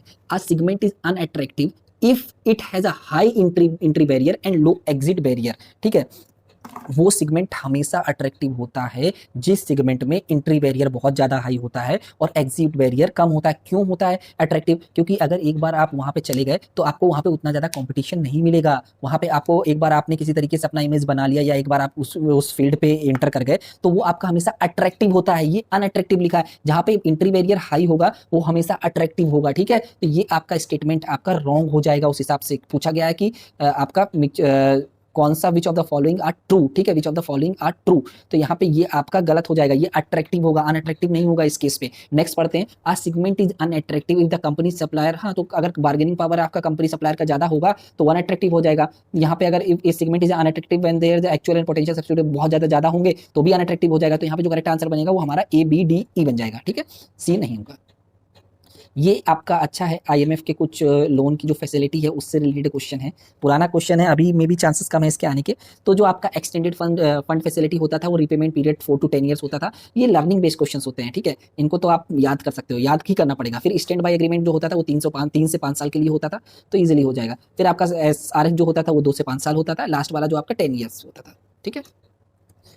हाँ, these are the 5 distinct international expansion entry mode which are followed by a businesses for entering international market. The correct sequence, यहाँ पे sequence पूछा गया कि किस बेसिस पे स्टार्टिंग करना चाहिए। तो अब यहाँ पे क्या बोला गया है कि देखो स्टार्टिंग पे सबसे कम रिस्क, हमको स्टार्टिंग कैसा करना चाहिए, हमको स्टार्टिंग हमेशा एक्सपोर्ट से करना चाहिए, इतना ध्यान रखो, क्योंकि लाइसेंसिंग से स्टार्टिंग करोगे तो इश्यू, स्ट्रेटेजिक अलायंसेस से स्टार्टिंग करोगे अगर फॉरेन में तो वो कहीं ना कहीं मोड ऑफ एंट्री का मतलब इश्यूज क्रिएट करेगा, वो डिफिकल्ट है। तो 2 आप कहीं ना कहीं काट देते हैं हम सबसे पहले, ठीक है। फिर सबसे पहले जो हम स्टार्टिंग करेंगे 62 का जो करेक्ट आंसर बनेगा वो आपका बनेगा 4th वाला, क्योंकि सबसे पहले आप एक्सपोर्ट करोगे, एक्सपोर्ट करने के बाद आप लाइसेंसिंग का यूज करोगे, लाइसेंसिंग में थोड़ा सा कम रिस्क है, फिर आप फ्रेंचाइजीज करोगे, फिर आप पार्टनरशिप की बात करोगे, फिर आप स्ट्रेटेजिक अलायंसेस की बात करोगे। ये सारा क्या होता है ऑलरेडी मैं लिख दिया हूँ, बहुत ज्यादा डिफिकल्ट नहीं, बहुत सिंपल से कॉन्सेप्ट है। मैं आपसे एक क्वेश्चन पूछना चाहूंगा कि आपका जो फ्रेंचाइजीज है या लाइसेंसिंग है इसमें क्या डिफरेंस होता है वो बताइएगा, ठीक है। नेक्स्ट क्वेश्चन पे जाते हैं, withdraw of government from sector particularly और फुल्ली इज नोन एज, इसको हम लोग बोलते हैं प्राइवेटाइजेशन। अगर एक गवर्नमेंट, जैसे अभी बहुत ज़्यादा इस पे डिसइन्वेस्टमेंट का जो चल रहा है कंट्री पे कि जो PSUs हैं वहाँ से गवर्नमेंट अपना उसको सेल कर रहा है, उस कंसेप्ट को आप प्राइवेटाइजेशन बोलोगे, मतलब वो कहीं ना कहीं प्राइवेट करने की बात हो रही है वहाँ पे। ग्लोबलाइजेशन डिफरेंट कॉन्सेप्ट होता है कि आप का कंपनी एक मतलब आप कहीं ना कहीं दूसरे कंट्रीज में भी काम करने की कोशिश करो और एक पूरा जितना वर्ल्ड है उसको एक पर्टिकुलरली विलेज के तरीके से लो। फिर आपका लिबरलाइजेशन डिफरेंट कॉन्सेप्ट होता है, जो आपके रूल्स और रेगुलेशंस हैं उनको कम करो। मॉडर्नाइजेशन डिफरेंट कॉन्सेप्ट होता है, आपका जो टेक्नोलॉजी है उसको अपने ऑर्गेनाइजेशन में या बिजनेस प्रोसेस री इंजीनियरिंग का यूज करना है, वो मॉडर्नाइजेशन है, ठीक है। अब नारायण मूर्ति कमेटी रिवाइड्स इस recommendation on corporate governance on 29 October 2004 which dilate which of the following areas. तो वहां पे जो आपका है, अगर इंडिया के कंटेक्स्ट में हम बात करेंगे अगर तो कॉर्पोरेट गवर्नेंस की, तो सबसे पहले आपका CII की बात होता है, फिर आपका कुमार मंगलम बिरला कमेटी, फिर नरेश चंद्रा, फिर नारायण मूर्ति कमेटी, फिर सेबी, फिर आपका ये आपका बिल की बात हो रही है कंपनीज एक्ट का, फिर कंपनीज एक्ट 2013, फिर आपका सेबी का, अभी ये बहुत इंपॉर्टेंट है और ये दोनों बहुत इंपॉर्टेंट है, ठीक है। बट रिकमेंडेशन जो इन लोगों की है उन्हीं के बेसिस पे ये सारे रूल्स हैं कहीं ना कहीं। तो अब यहाँ पे नारायण मूर्ति कमेटी के बारे में बात की गई थी। नारायण मूर्ति कमेटी का जो मेन था, कमेटी मेजर रिकमेंडेशन का जो AC मतलब हो गया audit committee consist of all the independent director, rotation of auditor after 5 year terms, ये सारा चीजें उन्होंने बोला था, ठीक है। ये नारायण चंद्रा है, सॉरी ये नरेश चंद्रा है। और नारायण मूर्ति की अगर हम बात करें, the revise the review of the scope of audit committee was deliberately it was suggest to include MD&A report elected the compliances risk, ये रिलेटेड पार्टी ट्रांजैक्शन, इन सारी चीजों पे बात की गई थी। तो ये जो छोटी छोटी इंपॉर्टेंट चीजें इनको याद रखना। तो ये जो आपका नारायण चंद्रा मूर्ति कमेटी जो है, इन्होंने जो बात की थी, इन्होंने बात की थी हमारी कि आपका जो है कि इंडिपेंडेंट डायरेक्टर होना चाहिए कंपनी में, ठीक है। विसल ब्लोअर पॉलिसी की बात की थी, इवोल्यूशन जो था नॉन एग्जीक्यूटिव डायरेक्टर का उसको बात हुई थी, मैंडेटरी ट्रेनिंग की गई थी नॉन एग्जीक्यूटिव डायरेक्टर की। अब मैं आपसे एक डिफरेंस पूछूंगा कि executive director, non executive director क्या होता है। फिर अगर आपको वो पता है तो आप देखिएगा कि non executive director, independent director में क्या डिफरेंस होता है, ठीक है, ठीक है। ये चीजें देखिएगा, बहुत सिंपल सी चीजें हैं, बहुत इंपॉर्टेंट है, ठीक है। तो यहाँ पे जो करेक्ट आंसर बन जाएगा वो A वाला बन जाएगा। अभी जो क्वेश्चन आने के चांसेस है वो आपका चांसेस है कंपनीज एक्ट से, उसको बहुत अच्छे से पढ़ के जाना। सेबी का जो आपका listing obligation and disclosure requirement है उससे क्वेश्चन आने के बहुत ज्यादा चांसेस हैं, ठीक है। नेक्स्ट चलते हैं, which of the following are part of the corporate social responsibility. देखो CSR का सिंपल सा कंसेप्ट ये होता है कि एक कंपनी जो है, जो इनपुट होते हैं मैन मटेरियल मेथड मशीनरी, वो आप सोसाइटी से ले रहे हो, ठीक है, प्लस आप जो आउटपुट है प्रोसेस करने के बाद वो आउटपुट भी सोसाइटी को दे रहे हो। तो कॉर्पोरेट सोशल रिस्पॉन्सिबिलिटी ये बोलता है कि कॉर्पोरेट के एक्शन से जो भी स्टेक होल्डर्स हैं उनको इंपैक्ट ना हो, उसके एक्शन से, ठीक है, उनको इंपैक्ट ना हो। तो ये कॉर्पोरेट सोशल रिस्पॉन्सिबिलिटी की बेसिकली बात होती है। तो कॉर्पोरेट सोशल रिस्पॉन्सिबिलिटी जो होती है वो एम्प्लॉय के लिए भी हो सकता है, वो आपका इन्वायरमेंट के लिए भी हो सकता है, सप्लायर के लिए भी हो सकता है, गवर्नमेंट के लिए भी हो सकता है, कम्युनिटी के लिए भी हो सकता है, कस्टमर के लिए भी हो सकता है, शेयर होल्डर्स के लिए भी हो सकता है। तो उसी तरीके इसमें बोला गया है which of the following are part of the CSR to consumers, consumer के लिए कौन सा पार्ट है, ठीक है। तो ये छोटे छोटे जो इंपॉर्टेंट चीजें इनको पढ़ना, reasonably chances of proper system of exploitation and promotion, तो ये कहीं ना कहीं इंप्लॉय से रिलेटेड हो गया, तो ये नहीं कंज्यूमर की बात की गई। To supply goods at a reasonable price ever when there is a seller market, ठीक है। तो ये पहला तो हमारा ठीक हो गया, तो बी तो होगा ही होगा। बाकी एलिमिनेट करते हैं। Improving the efficiency of a business operations, ये भी कहीं ना कहीं अगर हम बात करेंगे तो ये आपका सप्लायर के केस में आ जाएगा या बिजनेस प्रोसेस इंजीनियरिंग की बात हो जाएगी, तो ये भी इंक्लूड नहीं होगा। To provide an opportunity of being heard and redress the genuine grievances, तो यहाँ पे क्या बोला गया है कि अगर कंज्यूमर का कोई ग्रीवेंस है या कंज्यूमर की कोई प्रॉब्लम है तो उसको सुनना और उसको खत्म करना, तो ये भी सही चीज है। तो यहाँ पे करेक्ट आंसर जो बन जाएगा बी और डी बन जाएगा इजीली, ठीक है, सेकंड वाला।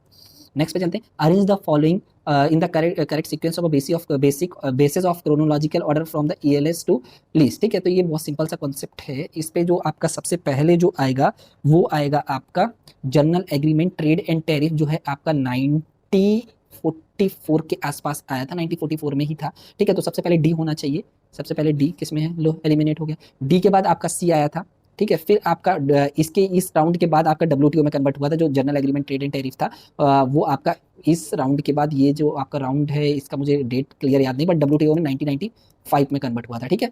तो फिर आपका डी के बाद सी के बाद बी के बाद ए, करेक्ट आंसर ये बन जाता है।